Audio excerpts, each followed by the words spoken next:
Imagine a stone, smooth and cool from the river, held in a monk's palm. For a moment, it is the entire world, its weight, its texture, its silent, enduring presence. This is mindfulness. Now imagine that stone is your body. Not a problem to be solved, nor a machine to be fueled, but a living, breathing universe of processes, energies, and rhythms. This is how ancient Buddhist traditions viewed the physical self, not as separate from spirit, but as its vessel, its garden, its temple. Illness was seen not as a random attack, but as a dissonance in this inner universe, a blockage in the flow of life force, or prana. Healing, therefore, was not about conquest, but about restoration of balance. And the most intimate daily tool for this restoration was not found in a secret herb on a distant mountain, but in the humble, deliberate act of eating. Food was medicine. The kitchen was the first pharmacy. The morning meal was the most potent prescription of all. This perspective feels almost revolutionary in our modern context. We live in an age of staggering medical advancement, where shelves groan under the weight of specialized solutions for every conceivable ailment. Yet, we also witness a parallel rise in chronic lifestyle-borne diseases, inflammation, digestive disorders, autoimmune conditions, that seem to whisper of a deeper systemic imbalance. We treat symptoms with increasing sophistication, yet often feel further from true vitality. It prompts a haunting question: what did those serene figures in secluded monasteries, enduring harsh conditions with minimal possessions, understand about the body that we, with our overflowing cornucopia, have forgotten? Their secret wasn't austerity for its own sake. It was a profound alignment with natural law, where food was the primary language for communicating with the body's innate intelligence. Buddhist philosophy, particularly in its Tibetan and Ayurvedic-influenced branches, provides a sophisticated framework for this understanding. It teaches that our physical state is intricately linked to our mental and energetic states. The concept of the three humas or doshas, wind, vata, bile, pitta, and phlegm, kapha, describes fundamental biological energies that govern all physical and mental processes. Health is the dynamic equilibrium of these forces, disease is their disturbance. This imbalance is often rooted in AMA, a toxic residue of improperly digested food, and experiences that clogs the subtle channels of the body. Therefore, the primary battlefield for health is the digestive fire, or Agni. A strong, balanced Agni transforms food into pure nourishment and life force. A weak one creates AMA, the seed of disease. The monks' practice was, first and foremost, about kindling and protecting this inner flame. Their approach was holistic and rhythmic, deeply attuned to the cycles of the day and the seasons. The morning held particular sacred significance. After the night's fast, the body is in a state of purification and receptivity. The digestive fire, having worked through the night to cleanse, is like embers waiting to be gently stoked, not doused with cold cereal or shocked with a heavy, sugary meal. The ancient texts advise treating this time with reverence. What you introduce at this portal of the day sets the tone for everything that follows. It can either fan the flames of clarity and detoxification, or smother them with sludge, leading to mental fog, physical lethargy, and the accumulation of toxins. The monastic morning ritual was designed to cooperate with this natural cycle, to align human habit with cosmic rhythm. So, let us walk through this ancient kitchen-based ritual, not as a rigid prescription, but as an embodiment of principle. Each of the 6 foods is a character in a story of restoration, playing a specific role in this symphony of morning healing. It begins with a simple act: warm water, kissed by lemon. Upon waking, before anything else, this is the first offering to the temple. From a modern lens, we might cite vitamin C or alkalizing effects. But the traditional wisdom sees deeper. It is a gentle, internal ablution. The warm temperature is crucial. It avoids shocking the system, mirroring the body's own internal warmth. It helps to flush the night's metabolic debris, hydrating the channels and preparing the digestive tract. The lemon's slight sour and bitter tastes are known to stimulate the liver, the body's master detoxifier, encouraging the flow of bile to carry away ame. It is the first soft stroke of the broom, clearing the path. Next, a teaspoon of raw, unprocessed honey is stirred in, or taken separately. In our world, honey is a sweetener. In the monastic apothecary, it is a revered yogavahi, a substance that can carry the properties of other medicines deep into the body's tissues. It is not inert sugar, it is a pre-digested, living substance, rich in enzymes and compounds that act as a tonic. Its slight heating quality is believed to scrape toxins from the subtle channels. Crucially, it nourishes the beneficial microbial life in the gut, the unsung army that forms the foundation of immunity and balanced agni. This isn't about a sugar rush, it's about seeding the inner garden. Then comes ginger, a small coin of the fresh root, perhaps chewed slowly or infused in the water. Ginger is the igniter, its pungent heating energy is the spark to the tinder of the digestive fire.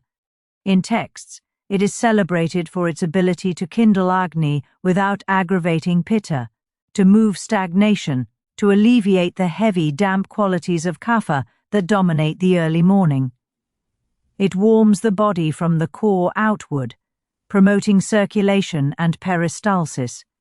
It tells the body, awaken. Prepare to transform. Following this, we meet the Golden Queen, turmeric. A pinch of the powder, often with a crack of black pepper to magnify its bioavailability 1,000-fold. If ginger is the spark, turmeric is the moderator of the flame. Its bitter, astringent and pungent tastes make it a master of cooling inflammation, the fire in the body that Buddhist teachings link to anger, imbalance and disease. It is a potent cleanser of the blood and a supporter of the liver's detox pathways. Modern science avidly studies its active compound, curcumin, for its profound anti-inflammatory effects.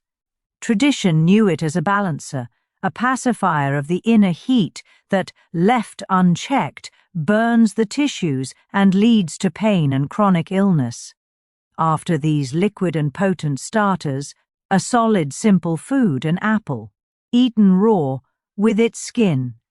The apple is the scrub brush. Its fibrous flesh and skin provide a gentle, sweeping action through the intestines, gathering and escorting waste and toxins.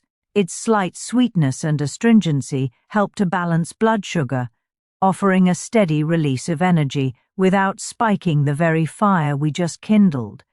It represents the earth element, grounding, cleansing, and providing bulk to complete the morning's internal cleansing cycle. Finally, a small spoonful of sesame seeds, ideally soaked or lightly toasted. These tiny seeds are the rebuilders. As the warm lemon water, honey, ginger, and turmeric have cleansed and stoked, and the apple has swept, the body is left with clean, receptive tissues. Sesame seeds, rich in calcium, zinc, and healthy fats, are seen as a nourishing tonic for the bones, the skin, and the nervous system. They provide a foundation of strength, preventing the cleansing process from becoming depleting. They are the reminder that after letting go, we must rebuild with substance. This sequence is alchemy. It moves from liquid to solid, from cleansing to igniting to cooling to rebuilding. It engages all 6 tastes recognized in the wisdom tradition: sweet, honey, apple, sour, lemon, salty, minerals in the water, sea salt if added, pungent, ginger, bitter, turmeric, lemon pith, and astringent, Apple skin, turmeric. Engaging all tastes is said to satisfy the body deeply, curbing cravings and promoting balance for the day ahead. The profundity lies in the synergy. This is not a random list of superfoods, it is a protocol. Each element prepares the ground for the next, creating a cascade of healing effects that is greater than the sum of its parts. It kickstarts autophagy, the cellular self-cleaning process crucial for longevity.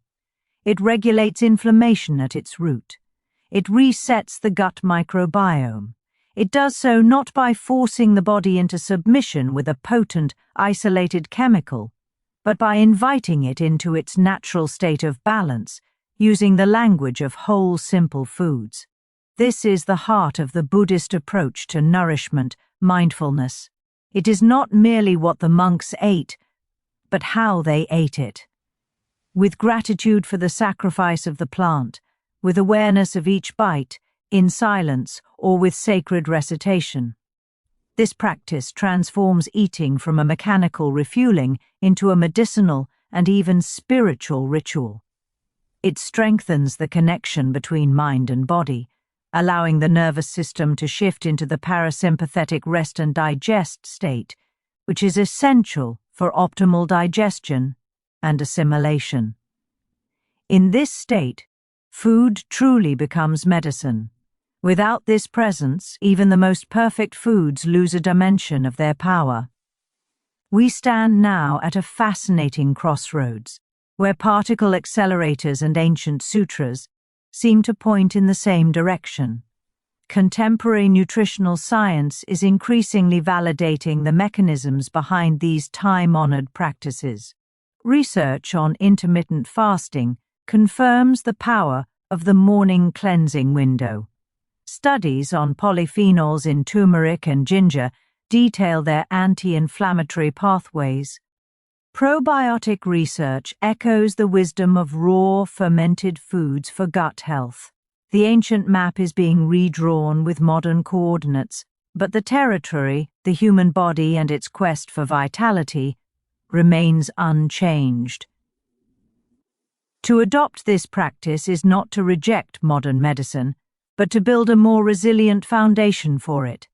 It is to become the gardener of your own health, tending to the soil daily so that weeds of disease find no purchase. It is a gentle, proactive rebellion against the notion that our bodies are inherently fragile, destined to break down and require constant pharmaceutical intervention. It is a return to agency, to the understanding that within the rhythm of your own breath and the choices on your own plate lies a profound power to heal. So, I leave you with this curiosity, born from centuries of observed wisdom and the quiet, enduring health of those who lived it. If your body could speak its own ancient language of healing at the start of each day, would you understand what it's trying to say? 1. Soaked almonds. The secret in the glass, a single almond, and the mind's dawn it begins in the quiet. A simple, clear glass of water left on a windowsill as the world turns dark. Inside, a few ordinary almonds, hard and unassuming, settle into their overnight baptism. This is not a recipe. This is an ancient, silent conversation, a pact between patience and potential. By dawn, something extraordinary has happened. The water has worked a gentle magic, softening the nut, waking it from its dormant slumber. And what you are about to do with it, peeling its skin, chewing it with deliberate, rhythmic care, is a 2,000-year-old key, a key whispered by monastics and contemplatives, not for building muscle, but for building mind. This is the practice of soaked almonds, a daily ritual where neuroscience and ancient Buddhism meet in the palm of your hand, promising not just physical vitality, but a foundation for a clear, sustained, and luminous awareness. Imagine holding a tiny, wrinkled brain in your palm. It's an old comparison, but it persists because it is uncannily true. The almond, in its form and function, is an echo of our own most complex organ, and when we soak it, We are performing an act of awakening, both for the nut and, symbolically, for ourselves. That glass of water is the first teacher. It teaches us about softening, about allowing, about the transformation that comes not from force, but from gentle saturation. The hard shell of our habitual thinking, our rushed living, requires a similar immersion. We must soak our own minds in stillness to become receptive, to unlock what is dormant within. The science is compelling, a modern validation of an intuitive truth. That plump, soaked almond is a powerhouse. Its fats are the kind your brain craves to build and repair its own cellular membranes, creating the very infrastructure of thought. The protein offers the amino acids that become neurotransmitters, the messengers of mood and focus. Vitamin E stands guard, an antioxidant soldier protecting those delicate fats from oxidation, from the rust of stress and time. And then there's magnesium, the mineral of calm, the one that whispers to your nerves to relax, facilitating the flow of energy and information. This isn't a stimulant. It's not a frantic, jittery caffeine bolt. This is sustained energy. This is cholesterol in balance, the body's inner environment moving toward harmony. It is physical preparation at the most fundamental level, setting a stage where the mind can perform its greatest work. But to stop at the biochemistry is to miss the heart of the ritual. This is where the Buddhist tradition washes over the practice, infusing every step with intention. In the simple monastic life, food is never merely fuel. It is medicine, it is a reflection, it is part of the path. The act of taking sustenance is woven into the fabric of mindfulness. To soak the almonds overnight is to practice patience and foresight. You are preparing for tomorrow's needs today, a small lesson in considering cause and effect. It is an act of faith in the morning you have not yet seen. Then comes the peeling. The skin of a soaked almond slips off with a gentle pinch. It's satisfying, almost childlike. In this simple motion, we engage in a metaphor made tangible. We are removing the outer layer, the bitterness, the protective coating that is no longer needed. What are the thin, bitter skins we carry? Perhaps the fleeting irritations, the superficial worries, the habitual judgments that coat our perception. We do not attack them. We simply, after the softening soak, shed them. We aim for the essence, the sweet, creamy core of the experience, of the nut of the moment itself. And then, the heart of the practice, the chewing. 30 times, for one almond. In a world of meals inhaled over screens, this is a radical rebellion. 30 chews is an eternity. It forces you to slow down, to be present with a single small object. You become aware of texture, the initial firmness giving way to a smooth paste. You taste the subtle, sweet, earthy notes unfolding, a complexity you never notice when you swallow whole. This is mindfulness in its purest form. Your mind will rebel. It will try to dart away to your to-do list, to a memory, to a fantasy. And your task is simply to guide it back, again and again, to the sensation of chewing. This almond. This chew. This breath. This is not eating, this is meditation with a tangible anchor. Each deliberate chew is a strike against the automaticity of life. It is a training ground for the mind, building the very muscle of attention that you will need when you sit on the cushion to watch the breath. It teaches you that you can be fully present in a mundane act, that sacredness is not separate from daily life, but woven into it through the quality of your attention. The sustained energy from the almond's nutrients finds its parallel in the sustained, unbroken awareness you cultivate in the act of consuming it. The last step is simply swallowing, but by then, it is a conscious surrender. The nourishment, both physical and mental, is absorbed.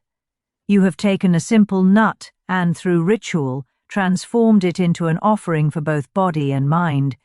You have begun your day not by being pulled into the world's chaos, but by centering yourself in a calm, deliberate act of self-care and awareness. You have, in a very real sense, fed your brain and trained it simultaneously.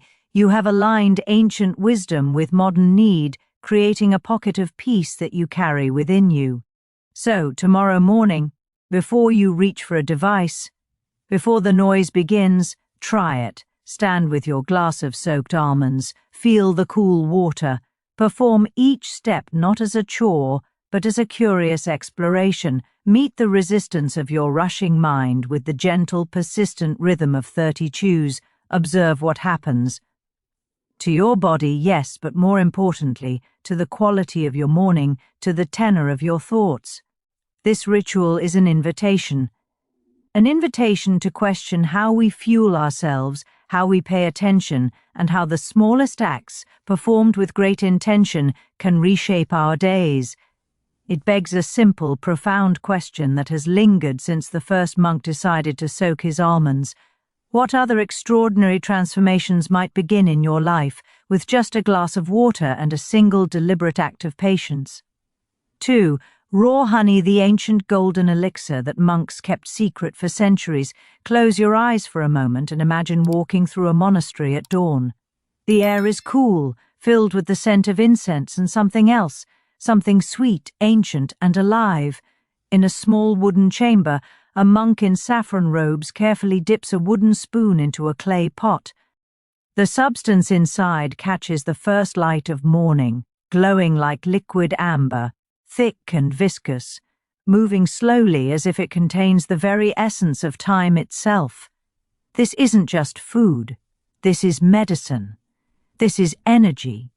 This is one of nature's most perfect creations, revered for thousands of years in Buddhist tradition. Raw, unprocessed honey. But here's what most people don't know. The honey you see in supermarkets, sitting in plastic bears with their cheerful smiles, has been stripped of almost everything that makes this substance extraordinary.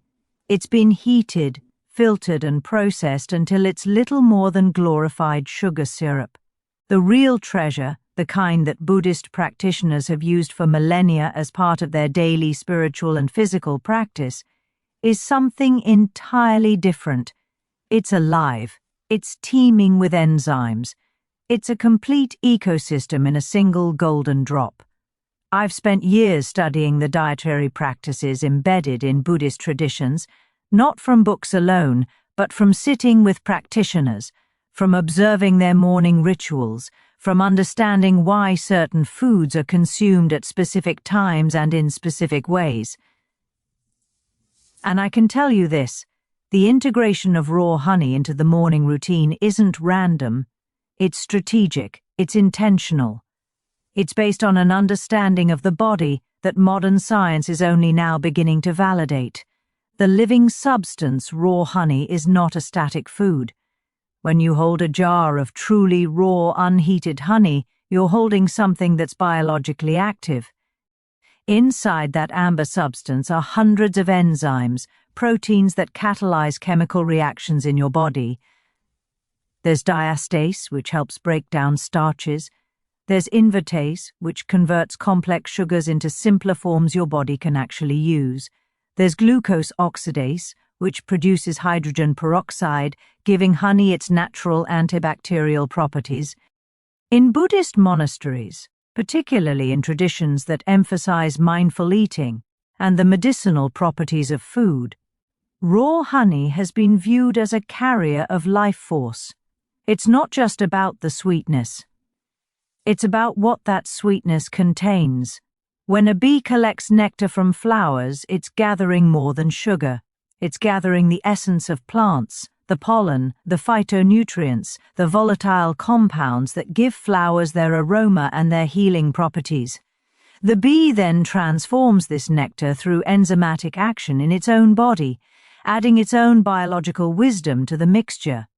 The result is a substance that contains over 300 compounds, including amino acids, vitamins, minerals, and antioxidants. But here's the crucial part. All of this remains intact only if the honey is never heated above the temperature of the hive itself. The moment honey is heated beyond approximately 45 degrees Celsius, those enzymes begin to denature. They lose their shape, they lose their function. The honey becomes dead. This is why in traditional Buddhist practice, raw honey is treated with reverence. It's never cooked, it's never added to hot tea or hot water. It's consumed in its pure, unaltered state, because heating it would be like killing a living teacher before it could share its wisdom with you. The antibiotic nature, long before the discovery of penicillin, long before modern medicine understood the concept of antibacterial agents, Buddhist monks were using raw honey to treat wounds, infections, and internal imbalances. They understood something fundamental: raw honey doesn't spoil. Archaeologists have found pots of honey in ancient tombs, thousands of years old, still perfectly edible. This isn't magic, it's chemistry. Raw honey has a pH level between 3 and 4.5, making it acidic enough to inhibit bacterial growth. Its low water content creates an osmotic environment where bacteria simply cannot survive. Water is pulled out of bacterial cells, causing them to die. And then there's that glucose oxidase enzyme I mentioned earlier, which continuously produces small amounts of hydrogen peroxide. It's a natural, slow-release antiseptic.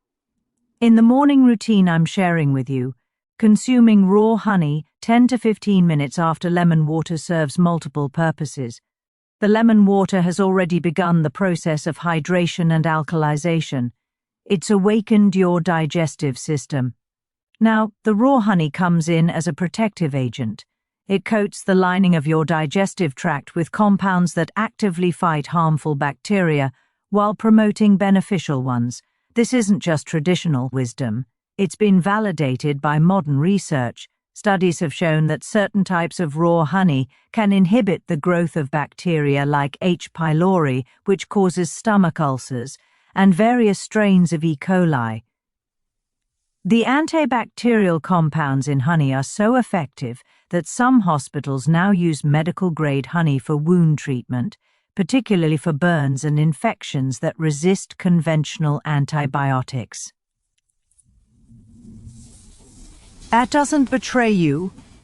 We live in a world obsessed with quick energy drinks, sugary snacks, caffeine in every conceivable form. We chase the spike, and then we crash. We ride the wave up and then suffer the inevitable descent. Buddhist practice, by contrast, has always emphasized balance, sustainability, and the middle way. This philosophy extends to energy consumption. Raw honey provides energy in a completely different way than refined sugar or processed foods. Yes, it's sweet. Yes, it contains sugars. But the composition of those sugars is what makes all the difference. Raw honey typically contains a combination of fructose and glucose in varying ratios, along with small amounts of sucrose, maltose, and other complex sugars. This combination means that the sugars are absorbed at different rates. The glucose provides immediate energy. It enters your bloodstream quickly, giving you that initial lift. But the fructose is absorbed more slowly, providing sustained energy over a longer period. Meanwhile, those enzymes I mentioned are helping your body process these sugars more efficiently, reducing the burden on your pancreas and preventing the dramatic insulin spikes that come with refined sugar. In the context of a morning routine, this matters enormously. When you consume 1 to 2 teaspoons of raw honey 10 to 15 minutes after your lemon water, you're giving your body clean fuel at the moment when it's transitioning from a fasted state to an active state. You're not overwhelming it. You're not triggering a stress response. You're providing gentle, sustained energy that will carry you through the morning without the crash. Buddhist monks have understood this for centuries. Their days often begin before dawn with meditation and chanting, activities that require mental clarity and sustained focus. The energy from raw honey supports this kind of work perfectly. It doesn't create the jittery, anxious energy of caffeine. It doesn't lead to the brain fog that follows a sugar crash. It simply provides a steady, reliable fuel source that allows the mind to remain calm and the body to remain energized. The gut connection. In recent years, we've begun to understand something that traditional systems of medicine have known for thousands of years. The gut is central to overall health. Buddhist texts speak of the digestive fire, the internal process that transforms food into life force. Modern science speaks of the microbiome, the trillions of bacteria that live in our intestines and influence everything from our mood to our immune function. Raw honey is a prebiotic. It feeds the beneficial bacteria in your gut. It contains oligosaccharides, complex sugars that human enzymes cannot digest, but which serve as food for probiotic bacteria like bifidobacterium and lactobacillus. These bacteria in turn produce short-chain fatty acids that nourish the cells lining your intestine, reduce inflammation, and support the integrity of your gut barrier. When you consume raw honey as part of your morning routine, especially after lemon water has already stimulated digestive secretions and begun the process of cleansing, you're creating an optimal environment for beneficial bacteria to thrive. You're not just feeding yourself, you're feeding the ecosystem inside you. This has profound implications. A healthy gut microbiome influences serotonin production. In fact, about 90% of your body's serotonin is produced in your gut. It influences your immune system, with approximately 70% of immune cells residing in the gut-associated lymphoid tissue. It influences inflammation throughout your entire body, affecting everything from joint pain to brain function. In Buddhist tradition, there's a deep understanding of interconnection, of the way seemingly separate things are actually profoundly related. The health of your gut affects the clarity of your mind. The quality of what you eat in the morning influences your capacity for compassion and patience throughout the day. It's all connected, and raw honey serves as one thread in this intricate web of well-being. The anti-inflammatory wisdom inflammation is at the root of nearly every chronic disease we face today.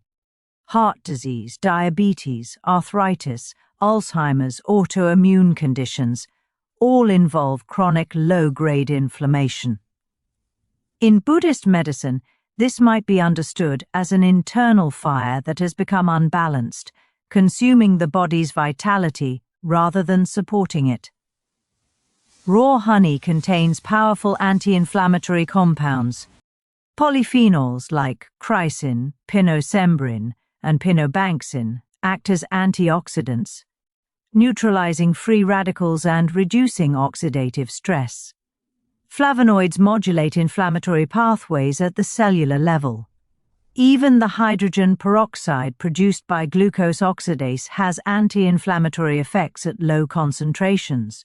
When consumed regularly as part of a morning practice, these compounds accumulate in your system, creating a baseline level of anti-inflammatory protection.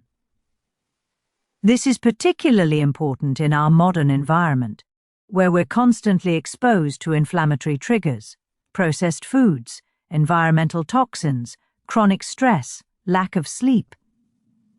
The timing matters too.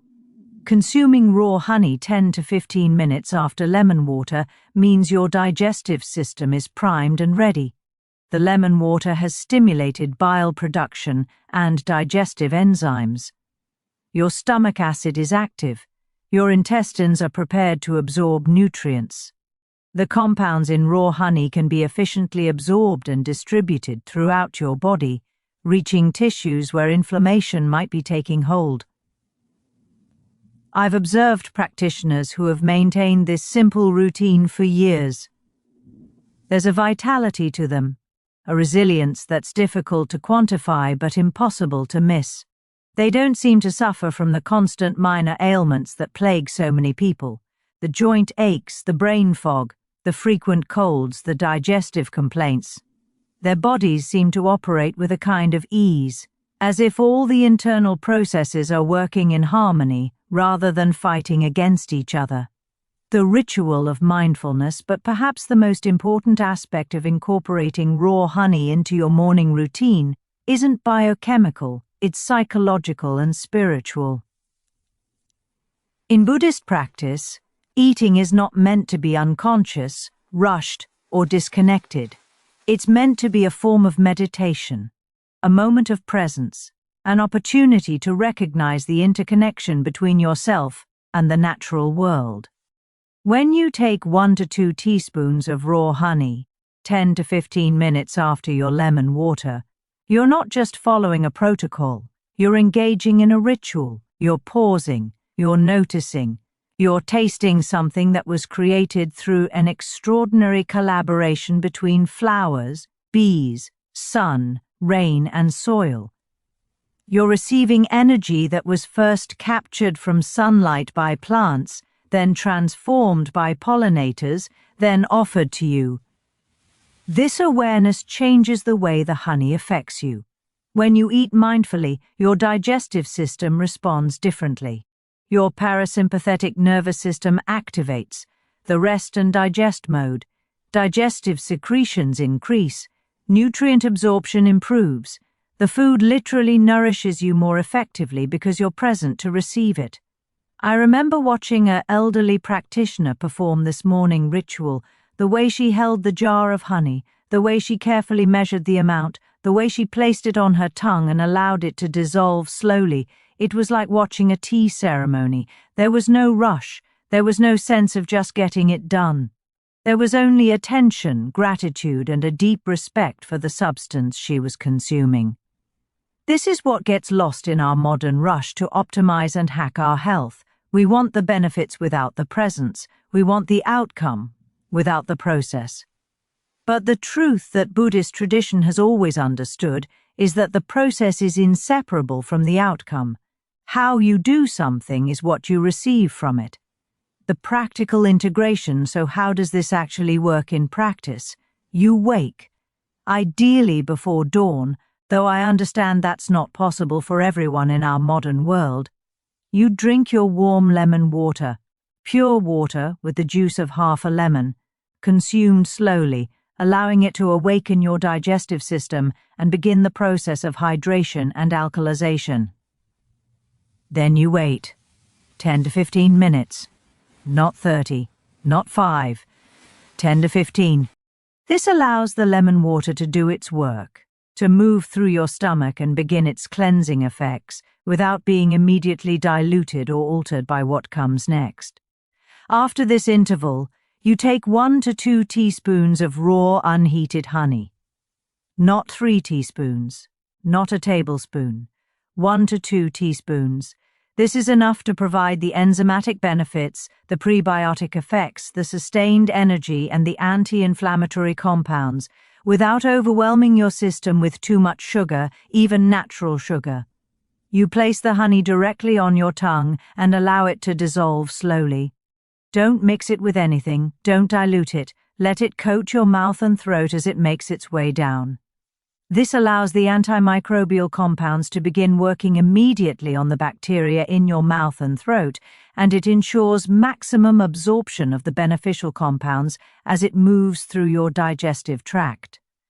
Then you continue with your morning practice, whether that's meditation, gentle movement, reading, or simply sitting in silence. The honey is working now, feeding your beneficial bacteria, providing steady energy, reducing inflammation, protecting your digestive lining with its antibacterial properties. This isn't complicated. It doesn't require special equipment or extensive preparation. It requires only 3 things: quality raw honey, consistency, and presence.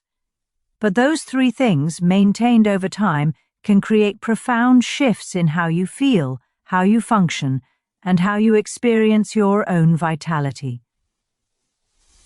3. Warm lemon water. Warm lemon water, ancient wisdom. There's a golden ritual that monks have practiced for centuries, long before the sun kisses the horizon. In those quiet moments when the world still sleeps, they prepare something so simple yet so profound that it has survived thousands of years of human history. It's not an exotic herb gathered from mountain peaks. It's not a rare medicinal root that takes decades to mature. It's something far more humble, far more accessible, yet equally transformative. Half a lemon, warm water, and the ancient understanding that the first thing we offer our body in the morning sets the tone for everything that follows. I discovered this practice not in a temple, but in my own kitchen, during a time when I was searching for answers. My energy was depleted, my digestion unpredictable, and I felt disconnected from the natural rhythms that seemed to guide those who appeared truly well. That's when I stumbled upon texts describing morning rituals practiced in contemplative traditions. Rituals designed not just for spiritual clarity, but for physical vitality. What struck me wasn't the complexity of these practices, but their breathtaking simplicity. The morning alchemy. When I first started this practice, I'll admit I was skeptical. How could something as ordinary as lemon water create any meaningful change? But within the contemplative traditions, there's a deep understanding that simplicity doesn't mean ineffectiveness. In fact, the most powerful transformations often come from the most basic elements, applied with consistency and intention. The practice itself is deceptively straightforward. Upon waking, before anything else passes your lips, you squeeze half a fresh lemon into a glass of warm water. Not hot water that would destroy the delicate compounds within the lemon, not cold water that might shock your system after hours of rest. Warm water, roughly body temperature, creating a gentle invitation for your body to awaken. Then comes the part that modern life makes challenging: you wait. For 10 to 15 minutes, you allow this simple elixir to work its way through your system before introducing anything else. No breakfast, no coffee, no distractions, just you, the morning, and this ancient alliance between citrus and water. This waiting period isn't arbitrary. It reflects a profound understanding of how our bodies function, knowledge that contemplative practitioners accumulated through centuries of careful observation. During sleep, our body enters deep repair mode. Systems slow down. Digestion nearly halts. We exist in a state of internal restoration. The morning then becomes a delicate transition, and what we introduce first matters immensely. The liver's morning song. There's an organ in your body working tirelessly while you sleep, an organ that performs over 500 different functions, yet rarely receives the recognition it deserves. Traditional wellness systems understood the liver as the seat of energy transformation, the place where what we consume becomes the fuel we need to thrive. The liver doesn't just process toxins, though that's certainly part of its magnificent workload. It produces bile, crucial for breaking down fats and absorbing nutrients. It stores vitamins and minerals, it regulates blood sugar, it synthesizes proteins essential for blood clotting. It's essentially the biochemical factory of your entire system, operating around the clock with stunning precision. When you drink warm lemon water first thing in the morning, you're essentially giving your liver a gentle wake-up call. The citric acid in lemon stimulates bile production, helping your liver flush out toxins that accumulated overnight. Think of it as opening the windows in a room that's been closed all night, allowing fresh air to circulate and carry away staleness. I noticed this effect within my first week of practice. There was a lightness, a clarity that hadn't been there before. My body felt less burdened, more responsive. It wasn't dramatic or sudden, but gradual and undeniable, like watching the sky brighten as dawn approaches. The alkaline paradox. Here's where things get fascinating, almost paradoxical. Lemons are acidic, right? We taste that sharp, puckering tartness immediately. Yet within traditional wellness understanding, lemons are considered one of the most alkalizing foods we can consume. How can something acidic create an alkaline effect? The answer lies in what happens after digestion. While lemon juice is indeed acidic outside the body, once metabolized, it produces alkaline byproducts. The minerals in lemon, particularly potassium, calcium, and magnesium, remain in the body and help reduce overall acidity. It's a beautiful example of how things aren't always what they seem on the surface. Our modern diet tends toward acidity.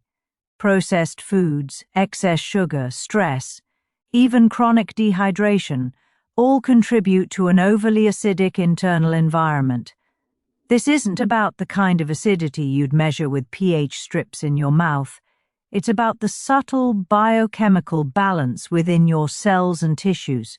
When the body becomes too acidic, it struggles. Inflammation increases, energy decreases, the immune system becomes compromised, digestion falters. By starting each day with something that helps restore alkaline balance, you're giving your body a fighting chance against the acidifying forces of modern life. I've come to see this practice as a form of internal housekeeping.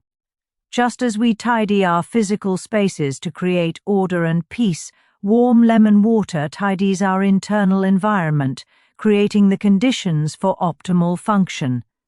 Awakening the digestive fire in contemplative traditions, there's a concept often translated as digestive fire, the vital force that transforms food into energy.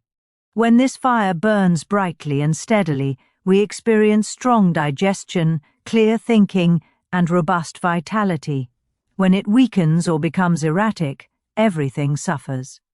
Modern science would call this metabolism and enzymatic activity, but the understanding is remarkably similar. Our ability to break down food, extract nutrients, and eliminate waste determines much of our overall health. And this ability isn't constant, it fluctuates based on countless factors, including what we consume first thing in the morning. Warm lemon water acts as kindling for this digestive fire. The warmth itself stimulates digestive organs. The lemon's acidity encourages the stomach to produce hydrochloric acid, essential for protein digestion. The combination preps your entire digestive tract for the food that will arrive later, much like a runner warming up before a race. I used to struggle with that heavy, sluggish feeling after breakfast. Food would sit in my stomach like a stone. But after incorporating this morning practice, I noticed my body processing meals with greater ease. There was a lightness, an efficiency that made me realize how much unnecessary burden I'd been carrying. The practice also addresses something many of us experience but rarely discuss: irregular elimination. By stimulating the liver and digestive system first thing in the morning, warm lemon water encourages regular bowel movements, helping the body maintain its natural rhythm of intake and release. The immunity connection, your immune system, doesn't operate in isolation. It's intimately connected to your digestive health, your liver function, your internal pH balance. Everything we've discussed so far creates conditions in which immunity can flourish, but lemons offer something additional: vitamin C. Now, vitamin C has been hyped and misunderstood in equal measure. It's not a magic bullet against every illness, but it is a crucial nutrient for immune function. It supports the production and function of white blood cells, helps regenerate other antioxidants in the body, and strengthens skin barriers against pathogens. Half a lemon provides roughly 15 to 20 milligrams of vitamin C, not a massive dose, but delivered in a form your body recognizes and can readily use. It's accompanied by other beneficial compounds, flavonoids, limonoids, and other phytonutrients that work synergistically in ways isolated supplements cannot replicate. During my first winter of practicing this ritual, I noticed something remarkable. While others around me succumbed to the seasonal parade of colds and flu, I remained resilient. Not invincible, but noticeably more resistant. My body seemed better equipped to handle whatever challenges came its way. This isn't about avoiding all illness. That's neither possible nor necessarily desirable. Our immune system learns and strengthens through controlled exposure to pathogens. But there's a difference between a body constantly battling opportunistic infections and one that encounters challenges from a place of strength. The skin we're in, there's a visible manifestation of internal health that no cream or serum can fully replicate, the radiance that comes from within. Our skin, the body's largest organ, reflects the state of our internal environment with remarkable accuracy. When the liver is overburdened, when digestion is compromised, when the body struggles with inflammation and acidity, the skin shows it. Dullness, breakouts, premature aging, uneven tone, these aren't just cosmetic concerns but signals of deeper imbalance. Warm lemon water addresses skin health from multiple angles.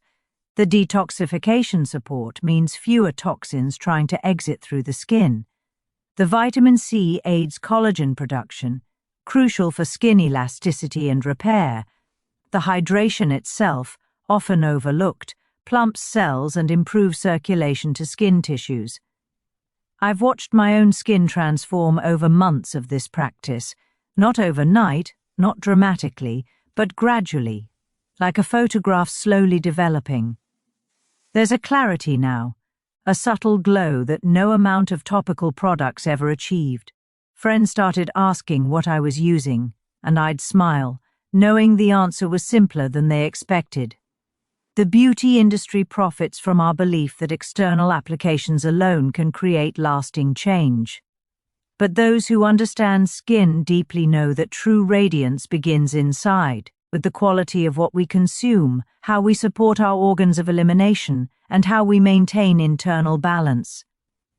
The sacred simplicity of practice, what makes this ritual truly powerful, isn't any single benefit, but the act of practice itself.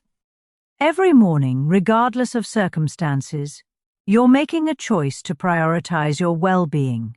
You're creating a moment of intention before the day's demands crowd in.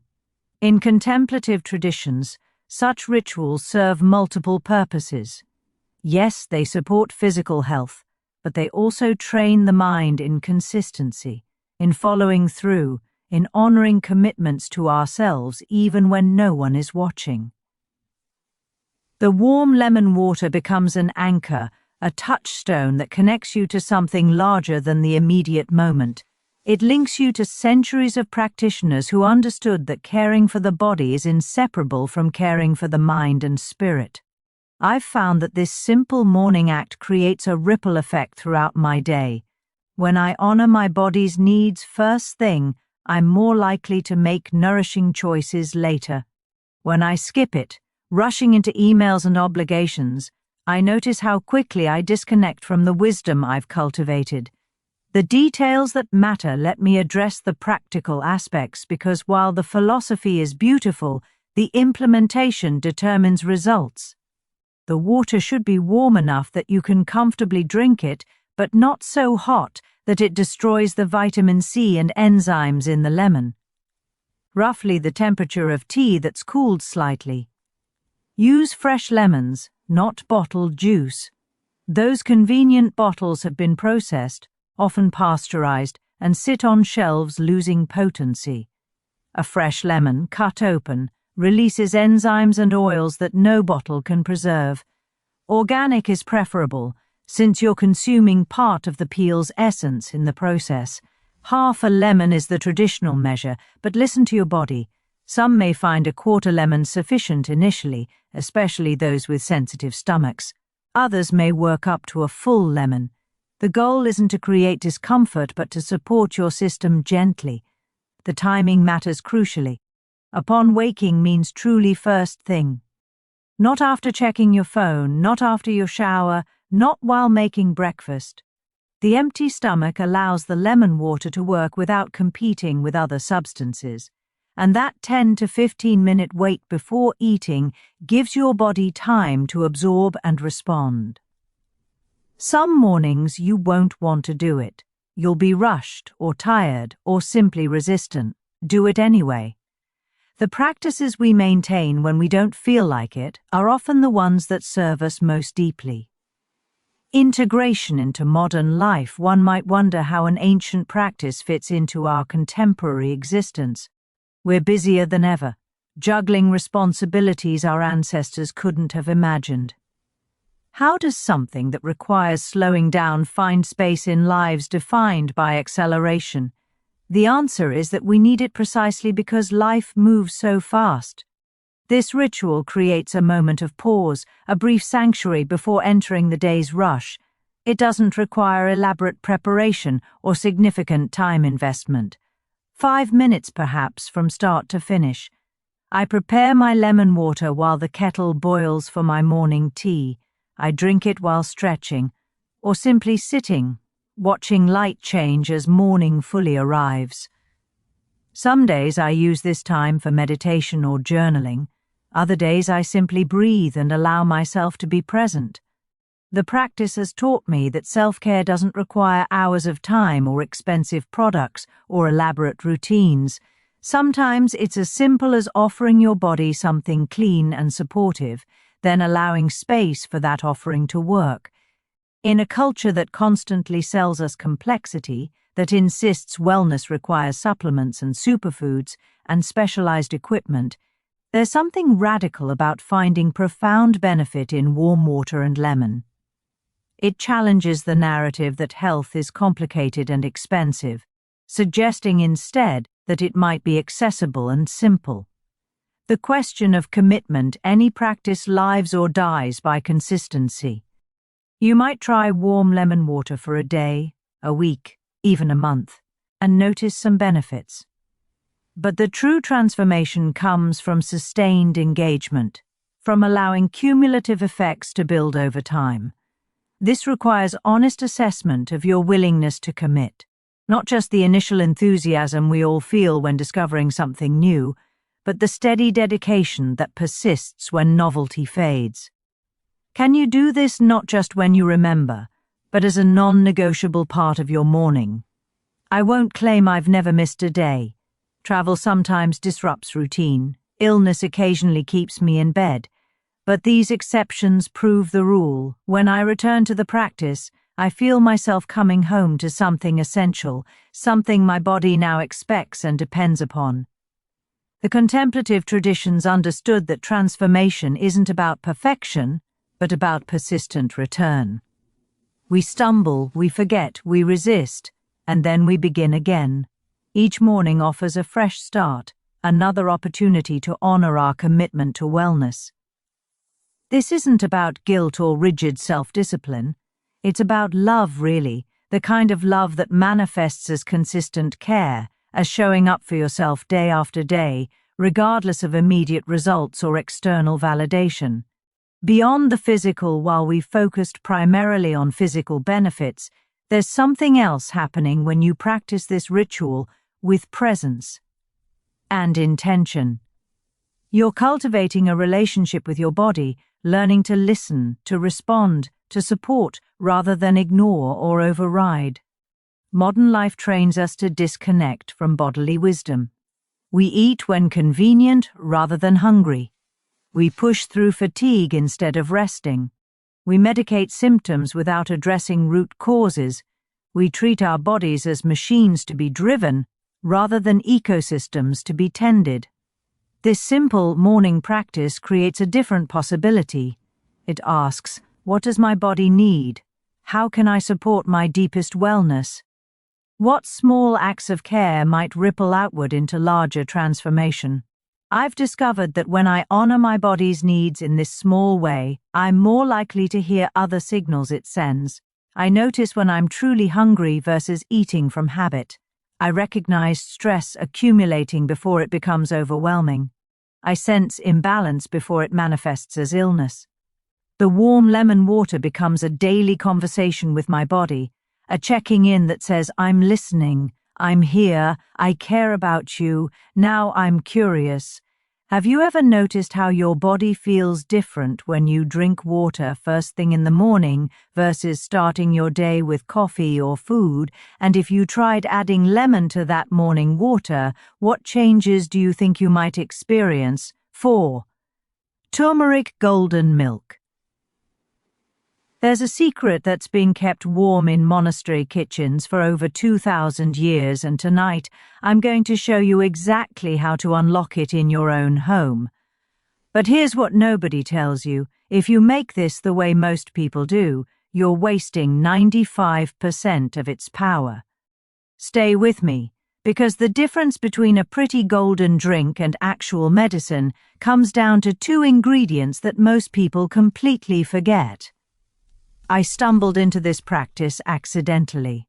3 years ago, I was struggling with sleep, waking up at odd hours with my mind racing, feeling inflammation in my joints that made mornings feel like punishment. A friend mentioned this ancient drink, and honestly, I was skeptical. Another wellness trend, another overhyped superfood. But something made me try it anyway, and what happened over the next few months completely changed not just my sleep, but my entire relationship with what I put into my body. The monastics who developed this practice weren't just making a beverage, they were creating medicine, ceremony, and meditation all stirred together in one cup. They understood something profound about the relationship between what we consume and who we become. And the most beautiful part? Modern science is finally catching up, confirming what these practitioners knew through centuries of careful observation and lived experience. This golden drink isn't new, it's ancient. But the way I'm about to teach you to make it, with the two critical additions that unlock its full potential, this might change everything you thought you knew about natural healing. The root that holds sunlight deep in the earth, there grows a root that looks like it captured sunshine and compressed it into solid form. Bright orange, almost impossibly vivid, with an earthiness that speaks of ancient forests and sacred ground. When you cut into it, your fingers stain gold, as if you've been handling pure light itself. This root has been cherished in contemplative traditions since before written records began. The monastics didn't just cook with it, they meditated on its color, understanding that the same compounds that created that brilliant golden hue were the ones that would bring healing to the body. They were right in ways they couldn't have scientifically proven, but absolutely knew to be true. What makes this root so special is a compound called curcumin. It's one of the most researched natural substances in modern medicine, with thousands of studies examining its effects on virtually every system in the human body. Anti-inflammatory, antioxidant, neuroprotective, cardioprotective. The list of benefits reads like something too good to be true. But it is true. The research is overwhelming and consistent. Here's the problem though, and this is crucial. Your body cannot absorb curcumin effectively on its own. If you just mix this golden powder into water and drink it, you'll absorb maybe 5%. Maybe. The rest passes through your system completely unused, wasted potential, medicine that never reaches the places it needs to go. This is why so many people try this golden drink once or twice, feel nothing, and assume it doesn't work. They're missing the keys. The two sacred keys, the monastics' new secrets that modern science is only now confirming. They knew that this golden medicine needed companions, specific partners that would unlock its potential and allow it to work the way nature intended. These weren't random additions. Every element of the traditional preparation method serves a purpose. The first key is fat. Curcumin is what scientists call lipophilic. It loves fat, needs fat, cannot properly enter your bloodstream without it. This is why the traditional preparation always involved rich, creamy milk. Not water. Never just water. The fat molecules act like tiny vehicles, escorting the curcumin across your intestinal barrier and into your bloodstream, where it can begin its work throughout your entire body. Without fat, you're essentially throwing away 90% of the medicine. I use coconut milk, thick and white and luxurious. The monastics would have used whatever rich source was available to them, but coconut has its own benefits.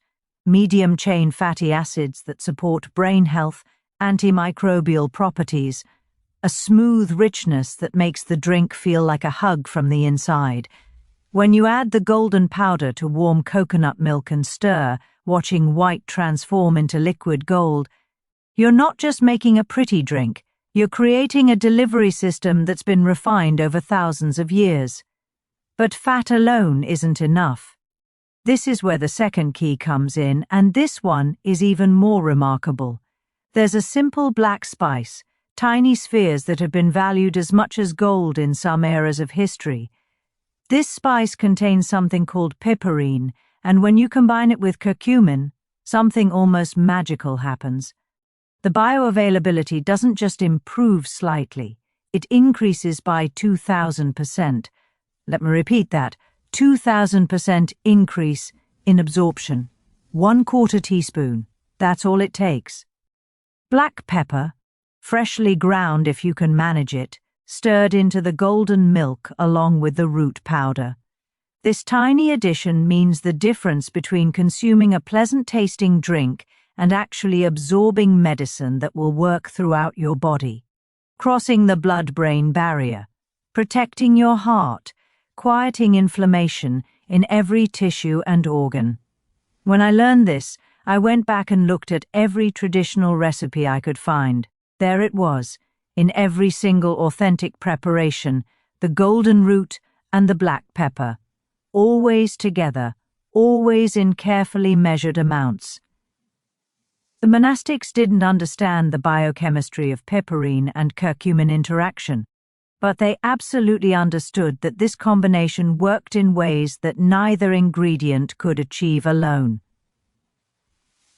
The evening ceremony making this drink becomes a ritual, a transition between the busyness of day and the quiet of night. I've come to treasure this time, these few minutes of focused attention on something that nourishes and heals. The monastics understood that how we prepare our medicine matters as much as the medicine itself. Intention creates transformation. I begin by warming the coconut milk gently.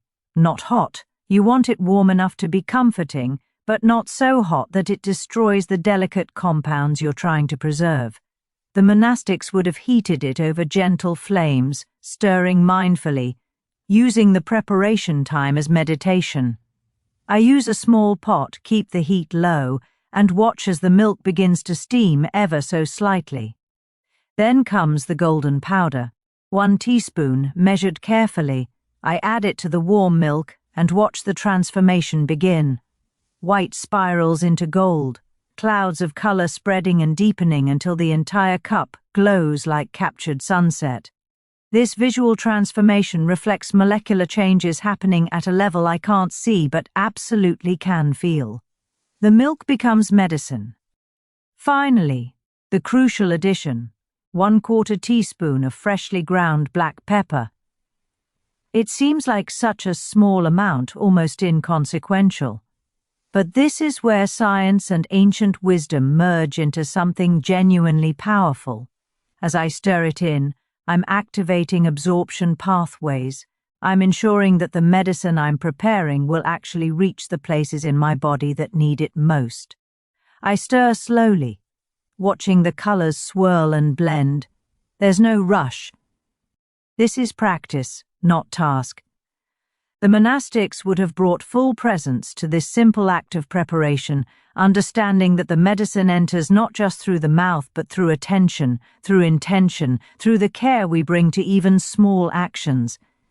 What happens inside the first sip is warm, slightly earthy, with a gentle spice that tingles on the tongue.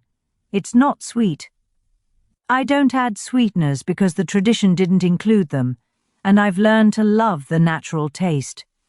It's grounding, warming, comforting in a way that goes beyond simple physical sensation. As I drink, I know what's happening at a cellular level. The curcumin, escorted by fat molecules and supercharged by piperine, is crossing into my bloodstream. From there, it travels everywhere.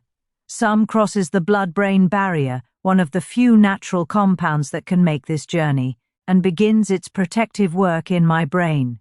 It supports the creation of new neural connections, helps clear away inflammatory proteins, modulates neurotransmitter systems in ways that support mood and cognitive function.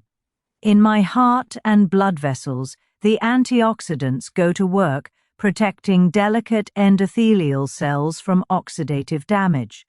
Inflammation that might otherwise accumulate and harden my arteries is gently redirected, resolved, cleared away. This is cardiovascular protection at its most elegant, not through forcing change, but through supporting the body's own regulatory mechanisms. Throughout every system, chronic inflammation begins to quiet. Not immediately, not dramatically, but steadily, progressively, like a fire slowly being dampened until only warm coals remain. This is the kind of healing that happens when you commit to a practice, when you make this golden medicine part of your daily rhythm. The monastics spoke of this drink bringing clarity, peace, and vitality. They were describing real biochemical effects, reduced neuroinflammation, improved cellular energy production, enhanced antioxidant defense systems, but in the language of lived experience rather than laboratory measurement. Both descriptions are true. Both matter. The changes that accumulate. I started drinking this golden milk for sleep, and yes, that improved within the first week. There's something about the combination of warming spices, healthy fats, and anti-inflammatory compounds that helps quiet the restless mind and ease the transition into rest. But that was just the beginning. After about 3 weeks, I noticed my joints felt different. That low-grade achiness that I'd accepted as normal, the stiffness in my knees when I stood up after sitting for a while, it was fading. Not gone entirely, but noticeably better. I could move more freely, with less hesitation, with more confidence in my body's ability to support me. My digestion changed too. I've always had what I thought of as a sensitive stomach, prone to bloating, sometimes discomfort after eating. But as I continued this practice, drinking my golden milk each evening, my digestion became more stable, more predictable, more comfortable. The golden root supports gut health through multiple pathways, protecting the intestinal lining, supporting beneficial bacteria, reducing the inflammation that can interfere with proper digestion and nutrient absorption. Even my skin began to improve, gaining a clarity and evenness that no topical cream had ever achieved. This makes sense when you understand that skin health reflects internal health, that inflammation and oxidative stress show up on our largest organ just as they affect every other system. By addressing root causes rather than surface symptoms, the golden milk was creating changes that radiated outward from the inside. The science catching up to wisdom modern research is confirming what contemplative traditions have known for millennia. Study after study shows that curcumin, when properly absorbed, has profound effects on health, reduced markers of systemic inflammation, improved cognitive function and memory, protection against cardiovascular disease, support for joint health, enhanced mood and resilience to stress. The list goes on and on. What's particularly fascinating is how often researchers find that traditional preparation methods are more effective than modern simplified versions. When scientists isolate curcumin and give it in pill form without the fat and black pepper, the results are mediocre. But when they study the traditional preparation, the golden powder mixed with fat and black pepper, consumed as a warm drink, the effects are dramatically stronger. The ancestors knew what they were doing. This isn't about blind faith in tradition. This is about recognizing that thousands of years of careful observation and refinement have value, that practices that have survived across centuries and cultures probably survived for good reasons. The monastics were scientists too, just using different methods. They ran experiments every single day, noting what worked and what didn't, passing successful protocols from teacher to student across generations.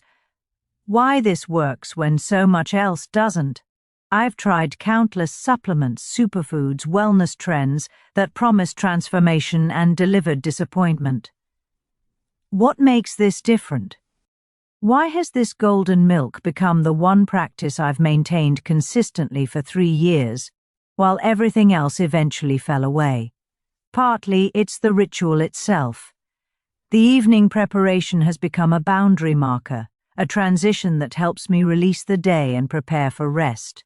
The act of making the drink, the warmth of the cup in my hands, the quiet minutes of sipping slowly, this feeds something beyond just the physical body. It nourishes the need for rhythm, for ritual, for small acts of self-care that accumulate into genuine well-being.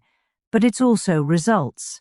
This isn't placebo. The changes I've experienced, better sleep, less inflammation, improved digestion, clearer skin, more stable energy, these are real, measurable, consistent. And they align perfectly with what both ancient wisdom and modern research say should happen when you consume curcumin in a bioavailable form regularly. The monastics didn't have double-blind, placebo-controlled trials, but they had something equally valuable: centuries of empirical observation across thousands of practitioners. When a practice survives that long, when it spreads across different cultures and climates and contexts, when it keeps getting passed down despite the constant pressure for traditions to be lost or forgotten, that survival itself is evidence of effectiveness. The mistakes most people make, I see people make the same errors again and again when they try to incorporate this golden drink into their lives. They use just water instead of fat-rich milk, wondering why they don't feel any effects. They leave out the black pepper, missing the crucial element that makes the medicine actually absorbable. They heat it too hot, destroying delicate compounds. They make it inconsistently, trying it once or twice and expecting immediate transformation. The traditional preparation methods exist for reasons. Every element serves a purpose. The warm coconut milk provides the fat needed for absorption and creates a soothing, comforting base. The black pepper provides the piperine that increases bioavailability by that incredible 2,000%. The gentle warmth, not too hot, preserves the compounds while making them more accessible. The evening timing works with your body's natural rhythms, supporting the transition into rest and repair mode. And consistency matters. This isn't a quick fix. This is medicine that works by supporting your body's own healing mechanisms, by gradually reducing chronic inflammation, by protecting and nourishing at a cellular level. You wouldn't expect one healthy meal to transform your health, and you shouldn't expect one cup of golden milk to do it either. But a daily practice, maintained over weeks and months, that creates real change. The invitation into practice: this isn't complicated. The preparation takes maybe 5 minutes. The ingredients are simple and inexpensive. The effects accumulate gradually but genuinely, and there's something deeply satisfying about connecting with a practice that links you to centuries of practitioners who came before, who discovered this golden medicine and refined its preparation until it could offer maximum benefit. You don't need to be a monastic to benefit from monastic wisdom.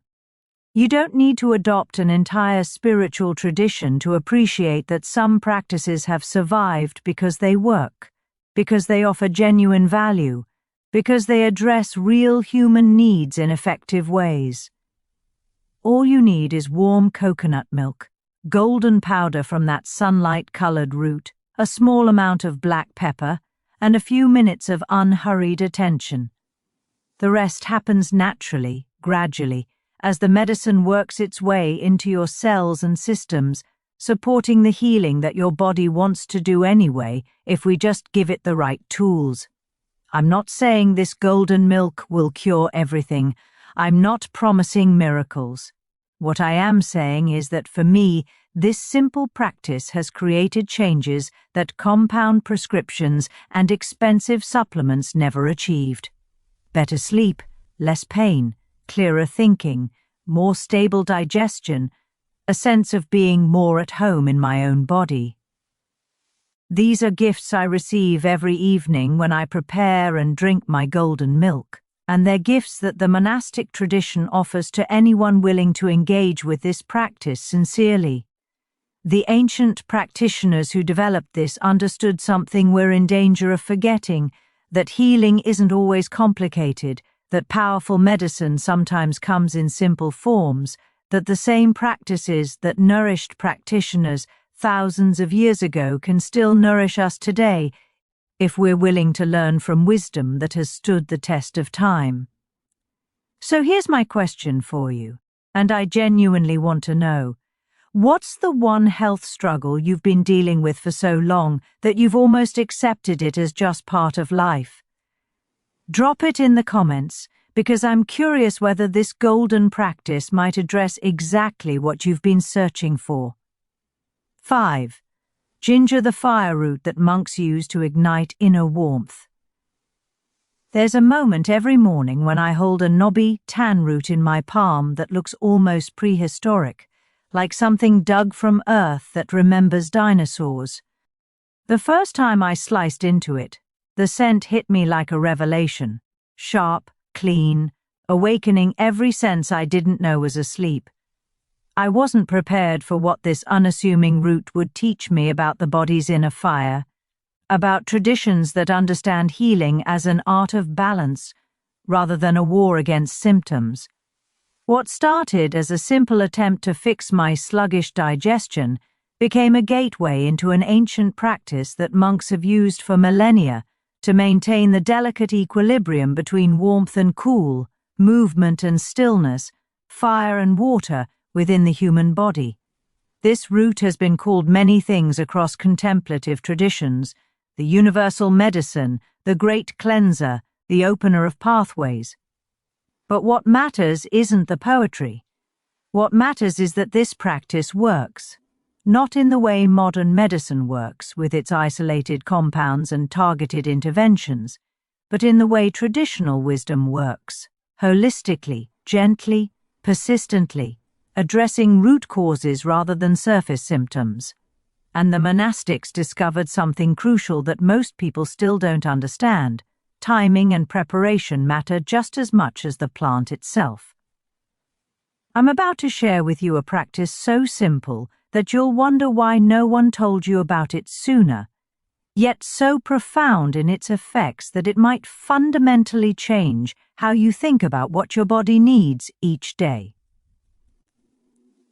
But first, you need to understand why everything you've probably heard about using this root is missing the most important part. The root I'm talking about has been sitting in monastery kitchens for thousands of years, prepared in a very specific way at very specific times, following principles that modern science is only now beginning to validate.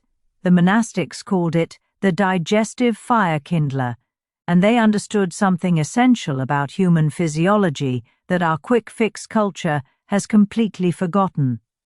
The root that wakes the body's ancient flames inside your body right now, there's a fire burning.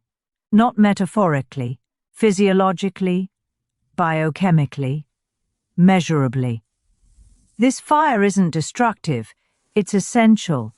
It's the heat of metabolism, the warmth of circulation, the energy of digestion transforming food into life. The contemplative traditions understood this inner fire intimately, knew when it was burning too hot or too cool, knew exactly which plants could tend it like skilled gardeners tending a sacred flame.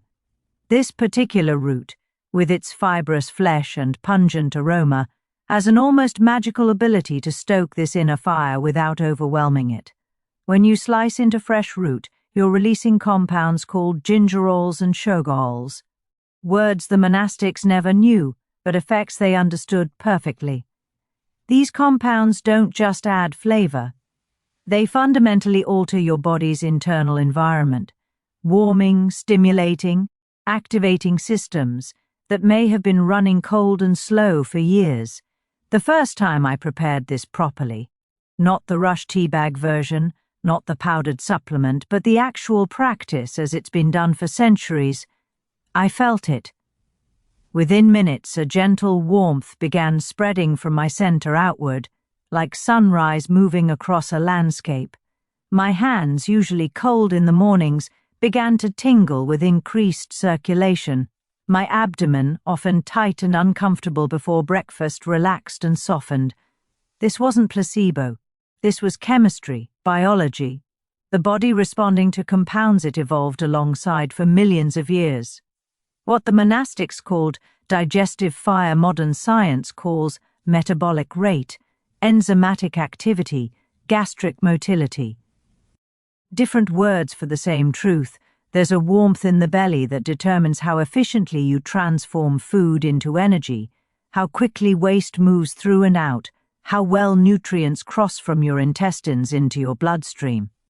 When this fire burns strong and steady, health follows naturally. When it weakens or becomes erratic, problems accumulate. Why fresh root changes everything. Here's where most people go wrong, where the wisdom gets lost in translation to modern convenience. They buy dried powder in capsules or tea bags or extracts in droppers, thinking they're getting the same benefits the contemplative traditions described. They're not even close. The difference between fresh root and dried powder is like the difference between a living flame and cold ash. Yes, some of the compounds remain in dried form, but the volatile oils, the most therapeutic components, begin degrading the moment the root is cut and exposed to air. By the time it's been dried, ground, packaged, shipped, and sitting in your cupboard, much of what makes this root medicine has simply evaporated. Fresh root is alive. You can feel it in the moisture that beads on your cutting board, smell it in the sharp aroma that makes your eyes water slightly, taste it in the bright, almost electric sensation on your tongue. These aren't just sensory experiences, they're proof that the active compounds are present, intact, ready to do their work.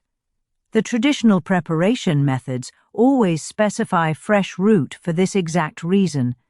A piece about 1/2 inch to a full inch long, the size that fits comfortably in your palm, sliced thin or grated to maximize surface area. The monastics didn't have gas chromatography to measure volatile oil content, but they had taste, smell, and centuries of noting which preparations produced the strongest effects. I spent months using powdered forms before I finally tried fresh root, and the difference was so stark it was almost embarrassing. The gentle warmth I'd been experiencing became a clear, sustained heat. The mild digestive improvement became reliable, noticeable relief. The subtle energy lift became a genuine sense of vitality that lasted through the morning. Same root, completely different results. The sacred timing that doubles the benefits, but even with fresh root, there's a crucial element that most modern adaptations completely miss. Timing, not just when you drink the infusion, but when you add the sweetener. This detail sounds trivial until you understand the biochemistry behind it, until you see how the ancient practices encoded sophisticated medical knowledge into simple rules about sequence and patience. The traditional method is precise. Prepare the infusion with hot water and fresh root. Let it steep, drink it warm. And only then, 15 to 20 minutes later, add honey if you want sweetness. Not before, not during, after. Why does this matter? Because the active compounds in this root work best in a particular pH environment, with particular temperature conditions, without interference from sugars that can bind to and neutralize some of their effects. The monastics didn't understand molecular chemistry, but they understood results. They knew that adding honey too early diminished the medicine's power, that patience in preparation led to better outcomes. Modern research confirms this intuition. The gingerols and shogols are most bioavailable when consumed in warm water without competing compounds. They absorb best when your digestive system receives them first, before other foods or sugars activate different enzymatic pathways. Adding honey after these compounds have had time to be absorbed doesn't interfere. It enhances, providing additional antimicrobial and soothing benefits without diminishing what came before.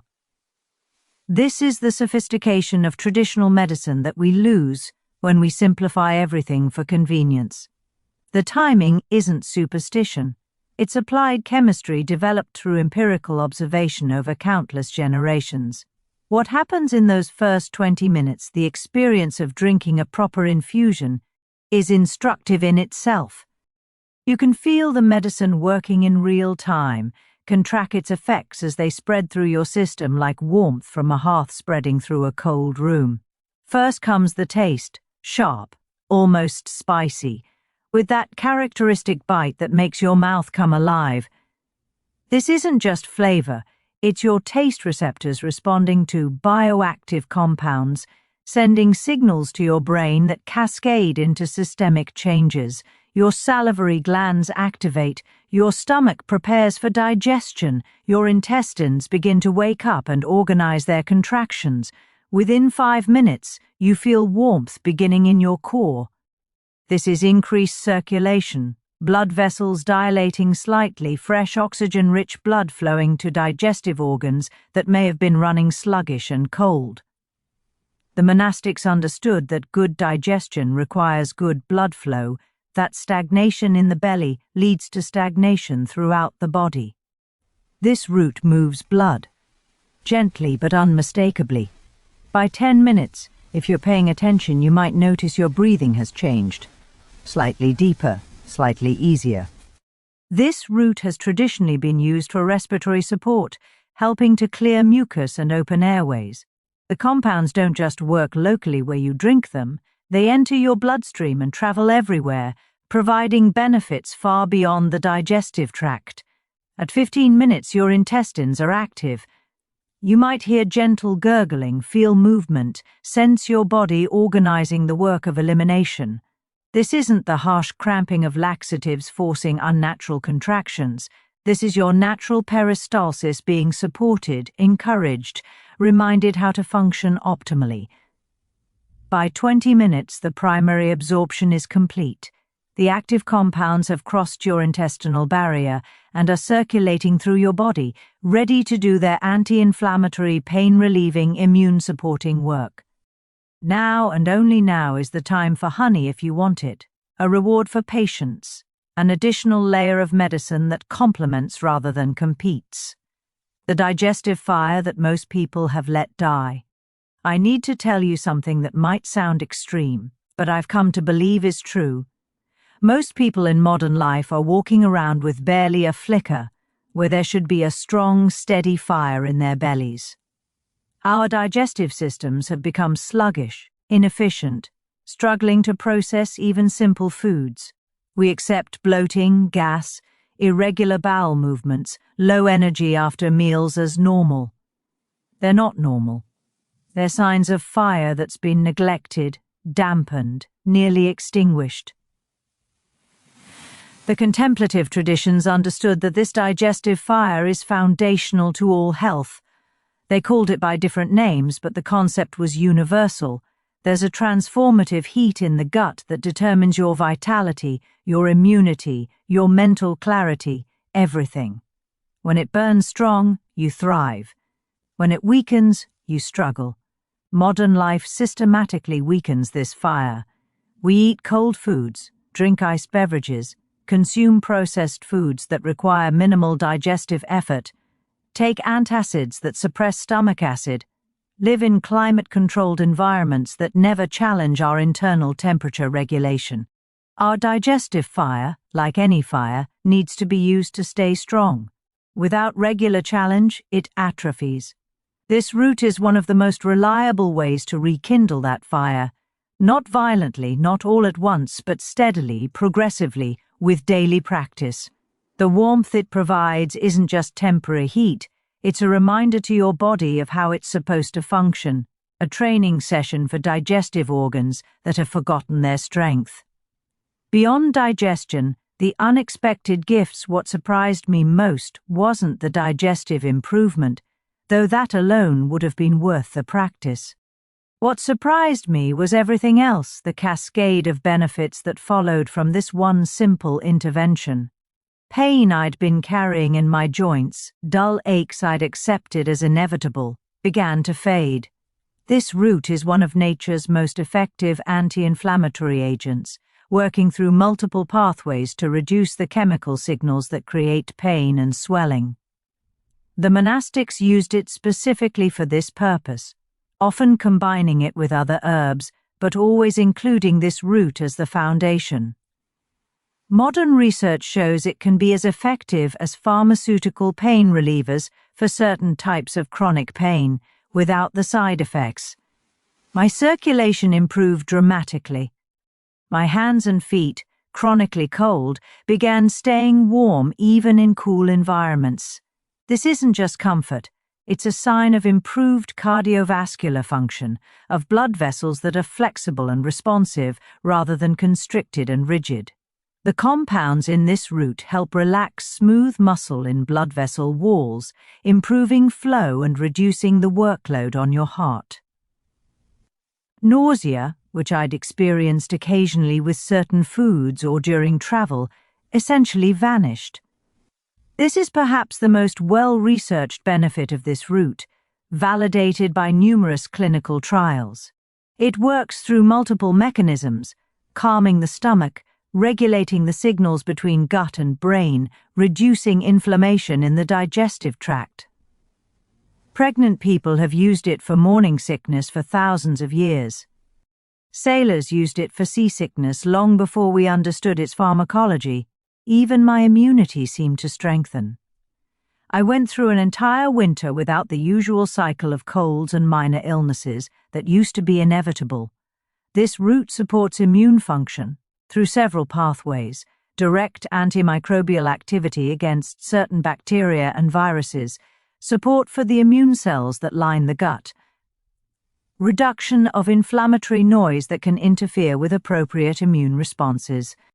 The art of preparation as medicine in itself. There's a reason the contemplative traditions developed elaborate preparation rituals for even simple medicines. They understood that the act of preparation is itself therapeutic, that the attention and intention we bring to making our medicine matters almost as much as the medicine itself. Starting with selection, choosing fresh root that's firm, not shriveled, with skin that's smooth and tight, that smells sharp and clean when you scratch it with your thumbnail.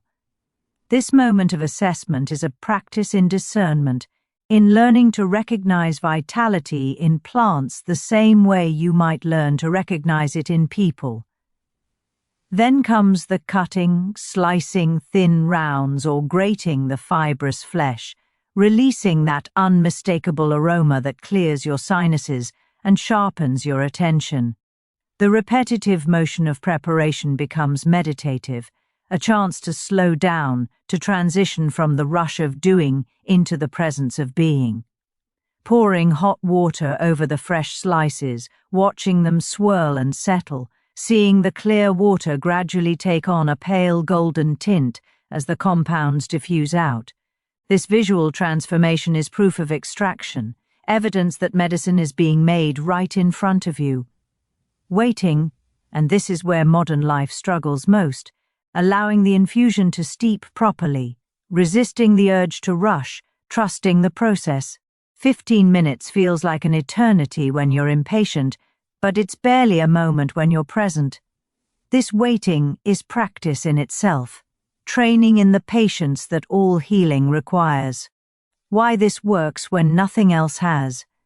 If you've tried everything for digestive issues, for chronic pain, for low energy, and nothing has worked, I understand your skepticism.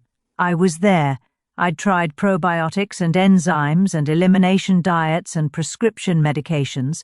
Some helped a little, nothing helped enough, and most came with side effects or enormous expense, or both. This is different because it addresses root causes rather than symptoms. Your digestive fire isn't weak because you're deficient in antacids or lacking expensive probiotic strains. It's weak because it hasn't been properly stimulated, supported, reminded of its natural function. This root does that stimulating, that supporting, that reminding. It's also different because it works with your body rather than against it or despite it. Pharmaceutical interventions often work by blocking natural processes, blocking acid production, blocking inflammatory pathways, blocking pain signals.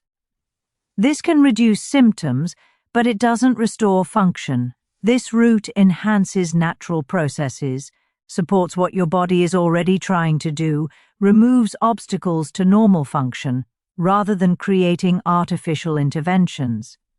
And perhaps most importantly, it's cumulative. The first infusion helps. The 10th helps more. The 100th has transformed your baseline. This isn't a quick fix that stops working when you stop taking it. This is a practice that gradually restores optimal function so that eventually you need less intervention, not more. The temperature principle that changes everything. Understanding temperature is crucial to understanding why this practice works. The monastics were obsessive about temperature, not just of the infusion itself, but of the entire digestive environment, of the body as a whole. In contemplative medicine, most digestive problems are understood as problems of insufficient heat. Cold, sluggish, stagnant, these are the conditions that allow problems to develop. Food sits too long in the stomach. Waste moves too slowly through the intestines. Circulation to digestive organs is inadequate. Everything that should flow and transform and move becomes stuck. This root addresses temperature at every level. The immediate warmth you feel when drinking the infusion is just the beginning. The compounds stimulate metabolic heat production, literally increasing the rate at which your cells burn fuel. They improve circulation, bringing warm blood to cold areas. They stimulate peristalsis, creating the movement that generates its own heat through muscular activity. Over time, regular practice raises your baseline temperature slightly, particularly in your core. This isn't a fever, it's optimization. A return to the slightly warmer internal environment that allows all digestive processes to function efficiently. Food breaks down faster, nutrients absorb better, waste eliminates regularly, microbes that prefer warm, active environments thrive, while those that prefer cold, stagnant conditions diminish.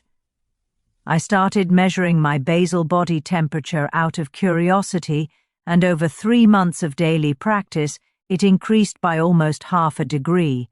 That might sound insignificant, but that half degree represents a meaningful shift in metabolic rate, in the efficiency of countless biochemical reactions that depend on optimal temperature conditions. When to drink, when to wait, when to add the sweet. The full protocol matters, not just the infusion, but the entire sequence, the rhythm of consumption that maximizes benefits while honoring the body's natural cycles. Morning is traditional, and there are good reasons for this. Your digestive fire is naturally lowest upon waking, having been dormant through the night. Stimulating it first thing prepares your system for the day's work, ensures you'll digest breakfast efficiently, sets a tone of warmth and activity that carries through the hours ahead. Some traditions suggest drinking on an empty stomach, allowing the compounds to be absorbed without competition from food. Others suggest waiting until after a light breakfast, using the infusion to support digestion of that first meal. I've tried both extensively, and I believe the empty stomach approach is more powerful, but the post-breakfast timing is easier to maintain consistently. Choose based on what you'll actually do daily, because consistency matters more than perfection.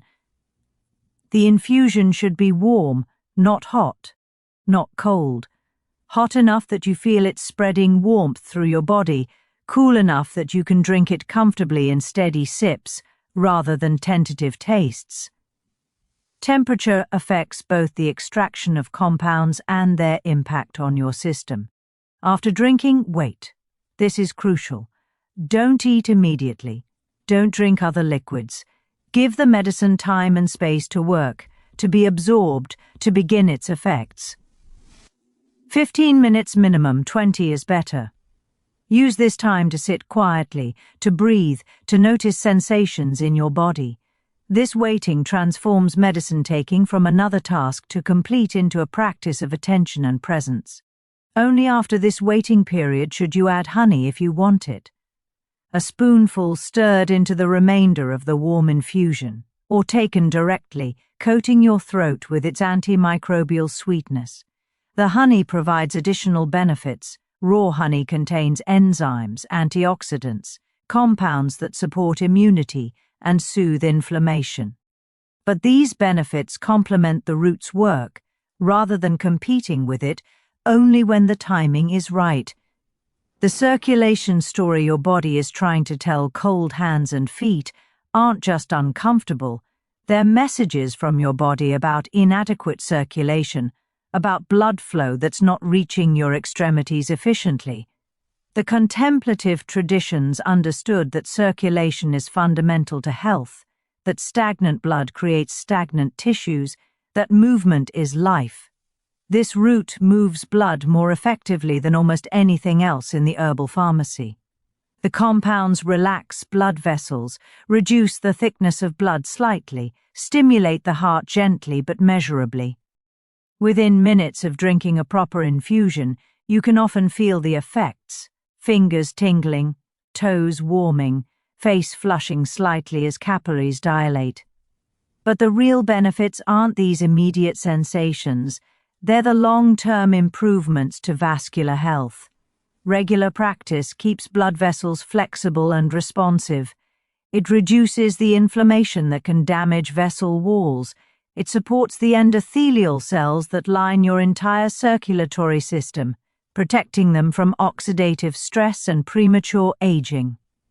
I used to wear socks to bed year-round because my feet were too cold to sleep comfortably otherwise. After 2 months of daily infusions, I stopped needing socks. Such a small thing, yet it represented a fundamental shift in how my circulatory system was functioning. Blood was reaching my extremities, my body was maintaining warmth efficiently, the root had done its work. Why the monastics never used capsules? There's something lost when we reduce traditional practices to convenient supplements. The monastics never took root powder in capsules, never swallowed standardized extracts. They always prepared fresh infusions, always engaged with the plant directly, always made the preparation itself part of the medicine. This isn't romanticism. There are practical reasons why traditional preparation is superior. First, the volatile oils that give this root much of its therapeutic power are lost in drying and processing. Fresh preparation preserves these compounds. Second, the act of tasting activates preparatory responses throughout your digestive system, signaling your body to produce digestive enzymes to prepare for incoming medicine. You lose this when you swallow a tasteless capsule. Third, and perhaps most importantly, the traditional preparation method is itself a practice of mindfulness, of slowing down, of treating your body with reverence and care. This psychological and spiritual dimension of healing is inseparable from the physical effects. When you take a capsule, you're consuming compounds.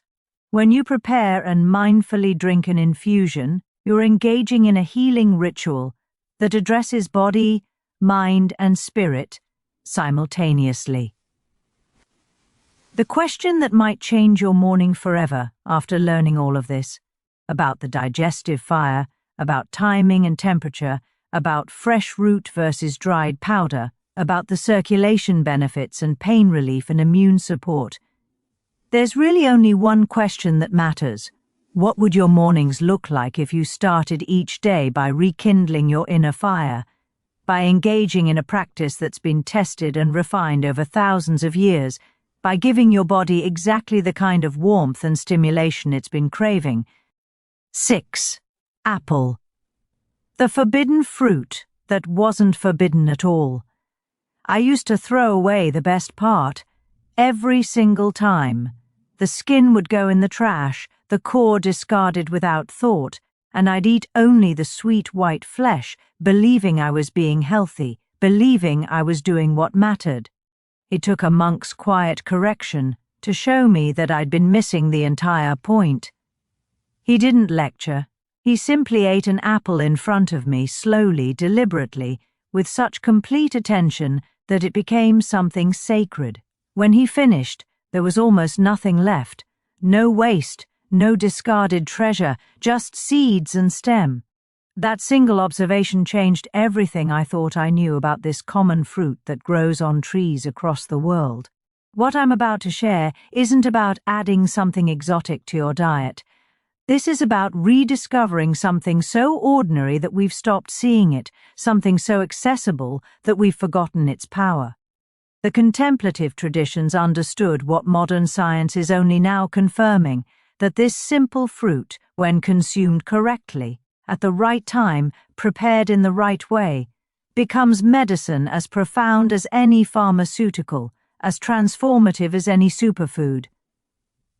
But here's what nobody tells you. 90% of people consume this fruit in ways that waste most of its potential. They peel away the protection, they rush through consumption, they eat at the wrong times, in the wrong combinations, and then wonder why something praised for thousands of years doesn't seem to make any difference in their lives. I was one of those people, until I learned the secret that contemplative practitioners have been protecting for millennia. The tree of life growing in plain sight. There's something almost mythological about this fruit, isn't there? It appears in sacred texts, in creation stories, in tales of knowledge and temptation and transformation. But the real story is simpler and more beautiful than any myth. This fruit, growing on trees that can live for 100 years, carrying within each piece a complete nutritional universe, has been feeding humans since before we built temples or wrote prayers. The monastics planted orchards not just for sustenance, but for medicine. They understood that this fruit, changing with the seasons, offering different varieties with subtly different properties, was a gift that asked only to be received with gratitude and consumed with awareness. In the spring they would tend the blossoms. In autumn they would harvest with ceremony. And throughout the year they would consume this fruit as part of their healing practices, often in specific combinations and at specific times that seemed arbitrary until you understood the wisdom behind them. What makes this fruit so special? On the surface, it seems ordinary. Sweet, crisp, pleasant, but unremarkable. Yet within each piece exists a complexity that rivals anything created in a laboratory. 2 types of fiber working in harmony. Polyphenols concentrated in the skin, powerful antioxidants that protect every cell in your body.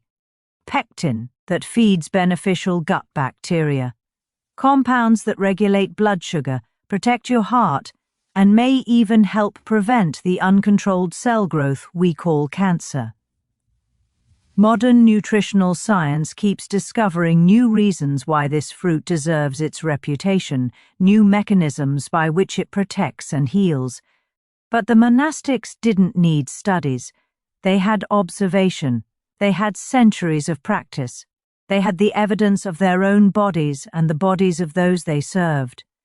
The skin they tell you to discard, this is where most people go wrong, where I went wrong for decades. The skin seems like packaging, like something to remove before getting to the real fruit inside. This thinking represents a fundamental misunderstanding of how nature works, of how nutrition actually functions in living systems. The skin is not packaging. The skin is protection, and protection requires powerful compounds. Think about it. This thin barrier protects the fruit from insects, from fungi, from oxidative damage caused by sunlight. To accomplish this, the skin concentrates defensive compounds, antioxidants, and polyphenols that make it unpalatable to pests while making it incredibly valuable to humans who consume it. Research shows that the skin contains exponentially higher concentrations of beneficial compounds than the flesh. We're not talking about 10 or 20% more. We're talking about 4 to 6 times the antioxidant capacity. When you peel this fruit, you're literally throwing away the most nutritionally dense part, keeping the sugar water and discarding the medicine. The traditional preparation methods always specified consuming the whole fruit, skin intact, not because they knew about polyphenol concentrations or quercetin content, but because they observed, over centuries, that people who consumed the whole fruit experienced greater benefits than those who didn't. Empirical wisdom arrived at the same conclusion that modern laboratories would confirm thousands of years later. I remember the first time I ate this fruit the traditional way, after my encounter with the monk. I washed it carefully, then bit through the skin into the crisp flesh beneath. The texture was different, more complex, the flavor more nuanced, slightly bitter notes balancing the sweetness. And knowing that I was consuming the fruit as it was meant to be consumed, whole and complete, added a dimension of satisfaction that had nothing to do with taste. The architecture of true fiber. We talk about fiber like it's one thing, a simple component you check off on a nutritional label. But the contemplatives understood something more subtle, that different types of fiber do different things, and this particular fruit contains both types in perfect balance, working together like two hands building the same temple. Soluble fiber, found throughout the flesh, dissolves in water and forms a gel-like substance in your digestive tract. This gel slows digestion, moderates blood sugar spikes, feeds beneficial bacteria, and helps escort cholesterol out of your body before it can be absorbed. This is the fiber that makes you feel satisfied, that prevents the blood sugar crash that comes after eating simple sugars alone. Insoluble fiber, concentrated in the skin, doesn't dissolve. It provides bulk, speeds transit time, acts like a broom sweeping through your intestines. This is the fiber that keeps you regular, that prevents the stagnation and discomfort that comes from modern processed diets lacking in roughage. Together, these two types of fiber create a synergy that neither can achieve alone. The soluble fiber feeds your microbiome, supporting the production of short-chain fatty acids that reduce inflammation throughout your entire body. The insoluble fiber ensures that waste doesn't linger, that toxins are efficiently removed, that your digestive system maintains the motility that evolution designed. When you consume this fruit properly, whole and unprocessed, you're not just getting calories or vitamins, you're getting a complete fiber system that supports gut health, blood sugar regulation, cardiovascular protection, and much more. The monastics spoke of this fruit bringing balance to the body. They were describing, in their language, what we now understand as comprehensive digestive and metabolic support. The timing they never taught you. Here's where the practice becomes precise, where ancient wisdom reveals knowledge that most modern nutritionists never consider. It's not just what you eat, but when you eat it and in what combination. The contemplative traditions developed elaborate guidelines about food timing and combinations, and this particular fruit played a specific role that makes perfect sense once you understand the reasoning. After the golden milk, after that warming, anti-inflammatory evening ritual settles into your system, there's a waiting period. Not long, perhaps 15 or 20 minutes. Enough time for the fat-soluble compounds to begin their journey into your bloodstream, for your digestive system to process the rich coconut milk. Then comes this fruit, consumed slowly, chewed thoroughly, offering a completely different type of nourishment that complements rather than competes with what came before. Why this sequence? The golden milk provides fat-soluble medicine, anti-inflammatory compounds, warmth, and comfort. But it's rich, concentrated, needs time to be processed. This fruit, coming after, provides water-soluble compounds, fiber to support the digestive process, natural sugars that can be slowly released thanks to the fiber matrix, polyphenols that work through different pathways than the curcumin in the golden milk. Together, they create a complete evening nutritional protocol that addresses multiple systems simultaneously. The golden milk reduces inflammation and supports brain and heart health. This fruit supports gut health, provides prebiotic fiber, regulates blood sugar, and offers cardiovascular protection through different mechanisms. The combination is more powerful than either alone, and the timing ensures that your body can process each optimally without overwhelming any single digestive pathway. I started following this sequence because a text from the contemplative tradition specified it. I continued because I felt the difference. My sleep became deeper, my morning energy more consistent. The digestive discomfort I'd accepted as normal simply disappeared. This wasn't placebo, this was proper nutrition, properly timed, working with my body's natural rhythms rather than against them. The meditation hidden in every bite, the instructions seemed absurd at first. Chew thoroughly. How thoroughly? How much does it matter? Can't I just eat normally and get the same benefits? These were the questions I asked before I understood that consumption itself can be practice, that how we eat matters almost as much as what we eat. The traditional teaching specified 20 to 30 chews per bite minimum. When I first tried this, it felt impossible. My mind raced. I wanted to swallow and move on, but as I persisted, something shifted. The act of chewing became an anchor, bringing my attention fully into the present moment. I tasted flavors I'd never noticed before. I felt textures evolving as cell walls broke down and released their contents. But this isn't just about mindfulness, though that's valuable.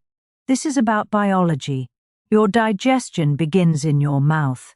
Saliva contains enzymes that start breaking down food before it reaches your stomach. The more thoroughly you chew, the more surface area you create, the easier you make the work of your stomach and intestines, the more nutrients you're able to extract from what you consume. With this fruit specifically, thorough chewing is essential. The cell walls that contain all those beneficial polyphenols need to be broken down to release their contents. The fiber needs to be mechanically processed to maximize its effectiveness. When you rush through consumption, swallowing large chunks barely chewed, you're reducing the bioavailability of almost everything valuable in the fruit. The monastics didn't have studies on nutrient absorption rates, but they had discipline and attention. They noticed that slow, thorough consumption led to better outcomes. They built this observation into their practice, making proper chewing not just a nutritional strategy, but a spiritual discipline, a way of honoring the food, the body, and the present moment simultaneously. The gut garden you're cultivating. Without knowing inside you right now, there's an ecosystem more complex than a rainforest. Trillions of microorganisms, hundreds of species, all living in careful balance, all dependent on what you feed them. Most people never think about this internal garden, but it affects everything. Your mood, your immunity, your metabolism, even your thoughts and cravings. This fruit is food for these beneficial bacteria in ways that most modern foods are not. The pectin, a type of soluble fiber abundant in this fruit, is precisely what certain beneficial bacterial strains need to thrive. When you feed them properly, they multiply, crowding out harmful species, producing compounds that reduce inflammation throughout your entire body. supporting the integrity of your intestinal barrier. The contemplative practitioners spoke of this fruit bringing harmony to the belly. They were describing, without microscopes or genetic sequencing, the positive effects on the microbiome. They observed that regular consumption led to better digestion, more stable moods, stronger resistance to illness. We now understand the mechanisms, but the observations were accurate thousands of years before we could explain them. What happens in your gut doesn't stay in your gut. The compounds produced by beneficial bacteria enter your bloodstream, affect your brain chemistry, modulate your immune system, influence your metabolism. This is why gut health is connected to mental health, why digestive problems often accompany mood disorders, why supporting your microbiome has system-wide effects. When you consume this fruit properly, whole, skin on, chewed thoroughly, you're doing more than eating. You're gardening, tending the internal ecosystem that determines so much of your overall health. You're feeding allies who work tirelessly on your behalf, asking nothing more than the fiber and polyphenols that this simple fruit provides abundantly. The heart protection.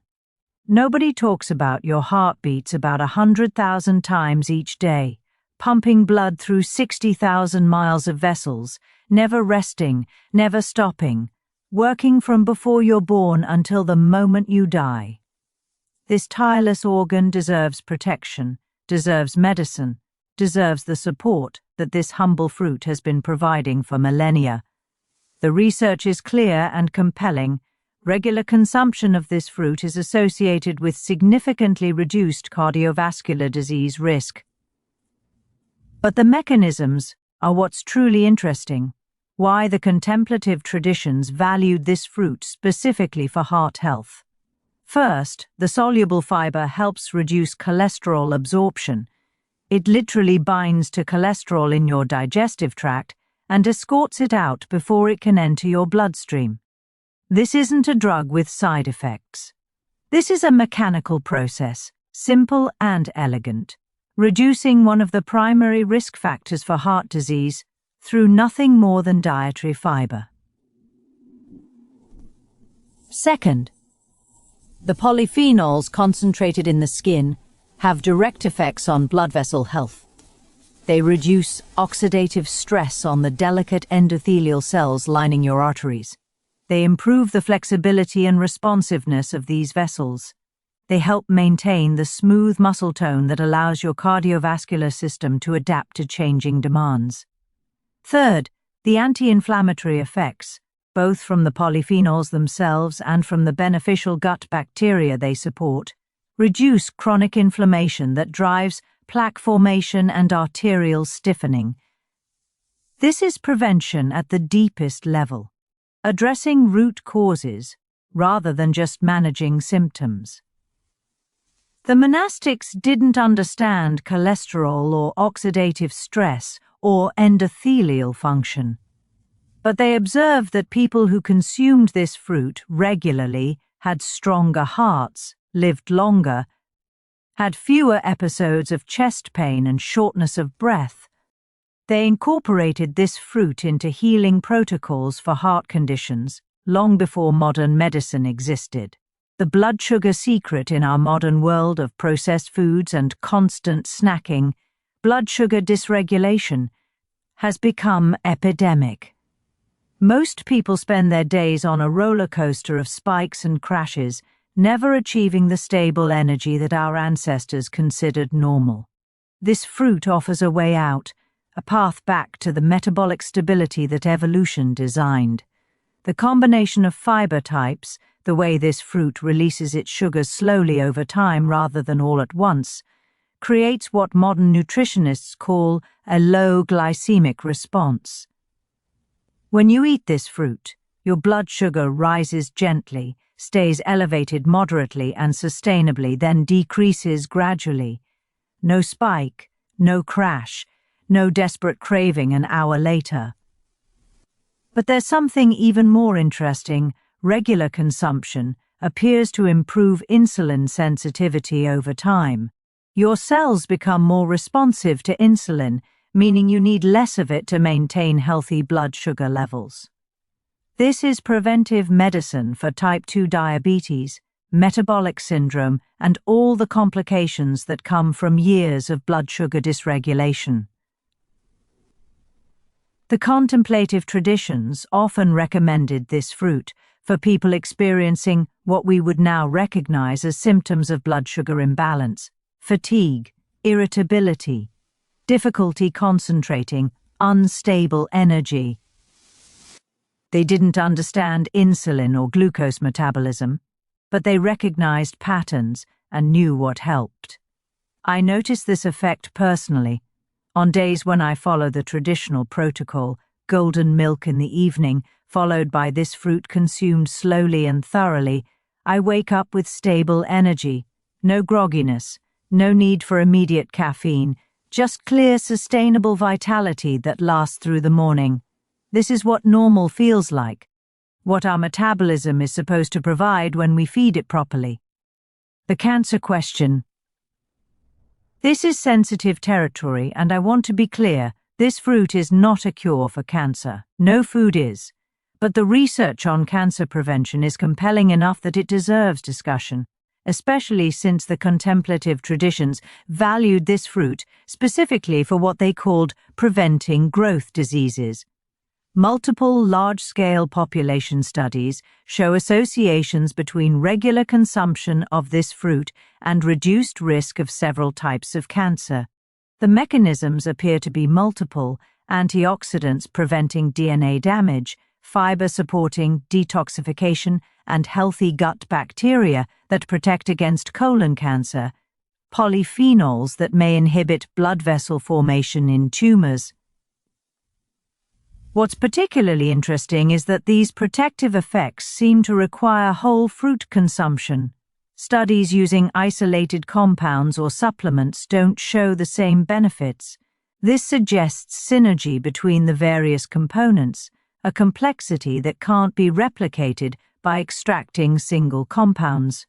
The traditional practice of consuming this fruit regularly, whole, as part of a broader contemplative lifestyle that included meditation, moderate eating, plenty of plant foods, and minimal processed foods, created an environment where cancer was far less common than in modern populations.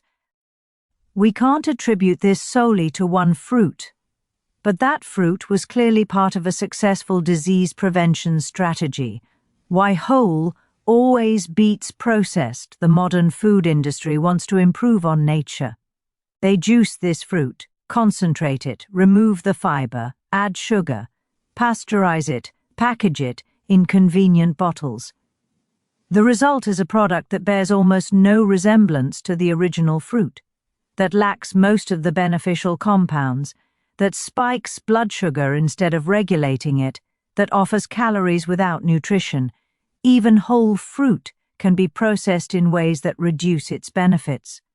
Slicing it hours before consumption allows oxidation of the polyphenols in the flesh. Storing cut pieces in plastic containers leads to nutrient degradation. Cooking it can destroy heat-sensitive compounds while concentrating sugars. The traditional preparation is beautifully simple. Wash the fruit, consume it whole and fresh, as close to harvest as possible. No processing, no improvement. Just the fruit as it grew, complete and balanced, offering everything it contains in the proportions nature designed. This simplicity is part of the practice. In a world of complexity and processing and improvement, there's something grounding about eating food that requires no preparation beyond washing. There's humility in accepting that this fruit, exactly as it grows, is already perfect for its purpose. The practice of gratitude through consumption, something shifts when you begin to see food, not as fuel or even as medicine, but as gift. This fruit came from a tree that took years to mature, that required sun and rain and soil and time. Someone tended that tree, harvested this fruit, transported it so you could access it.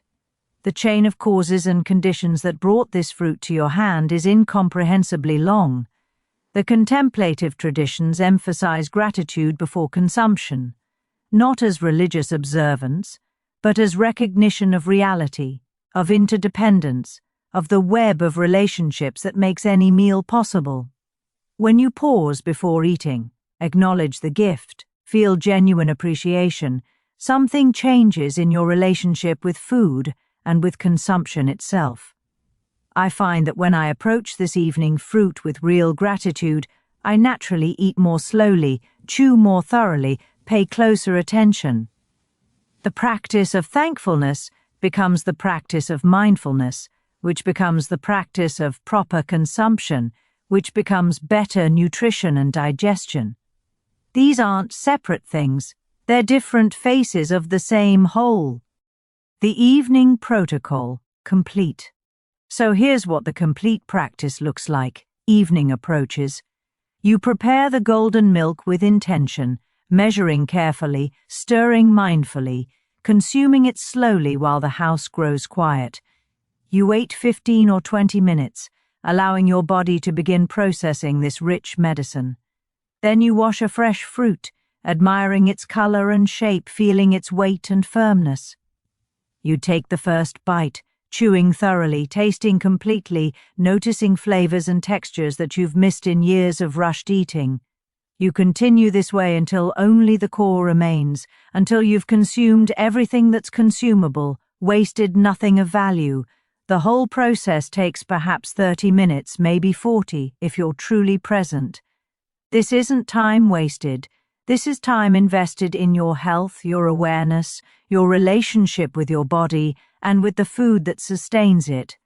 The effects aren't dramatic or immediate. You won't feel a surge of energy or sudden clarity.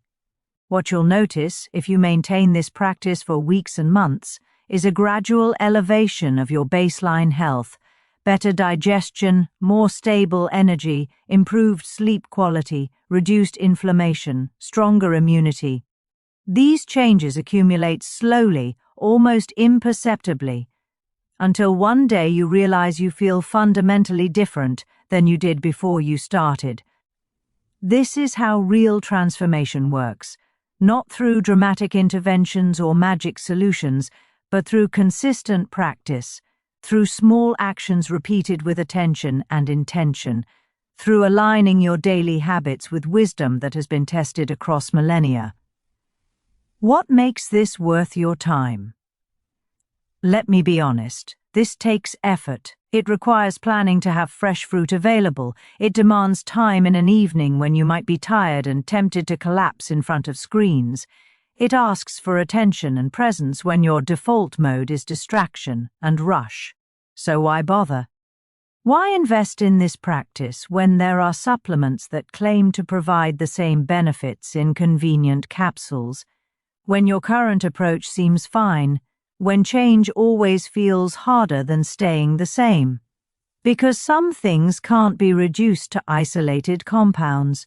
Because your body evolved over millions of years to process whole foods, not supplements. Because the act of eating mindfully is itself medicine for the fractured attention and constant distraction of modern life. Because you deserve better than the low-grade unwellness that our culture has normalized.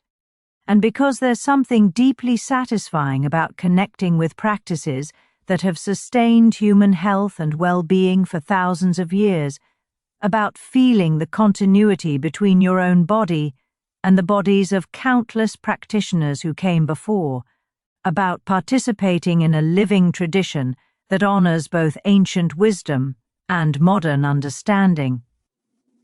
Now you know what I didn't know before, that monk ate an apple in front of me with such complete attention that it became teaching.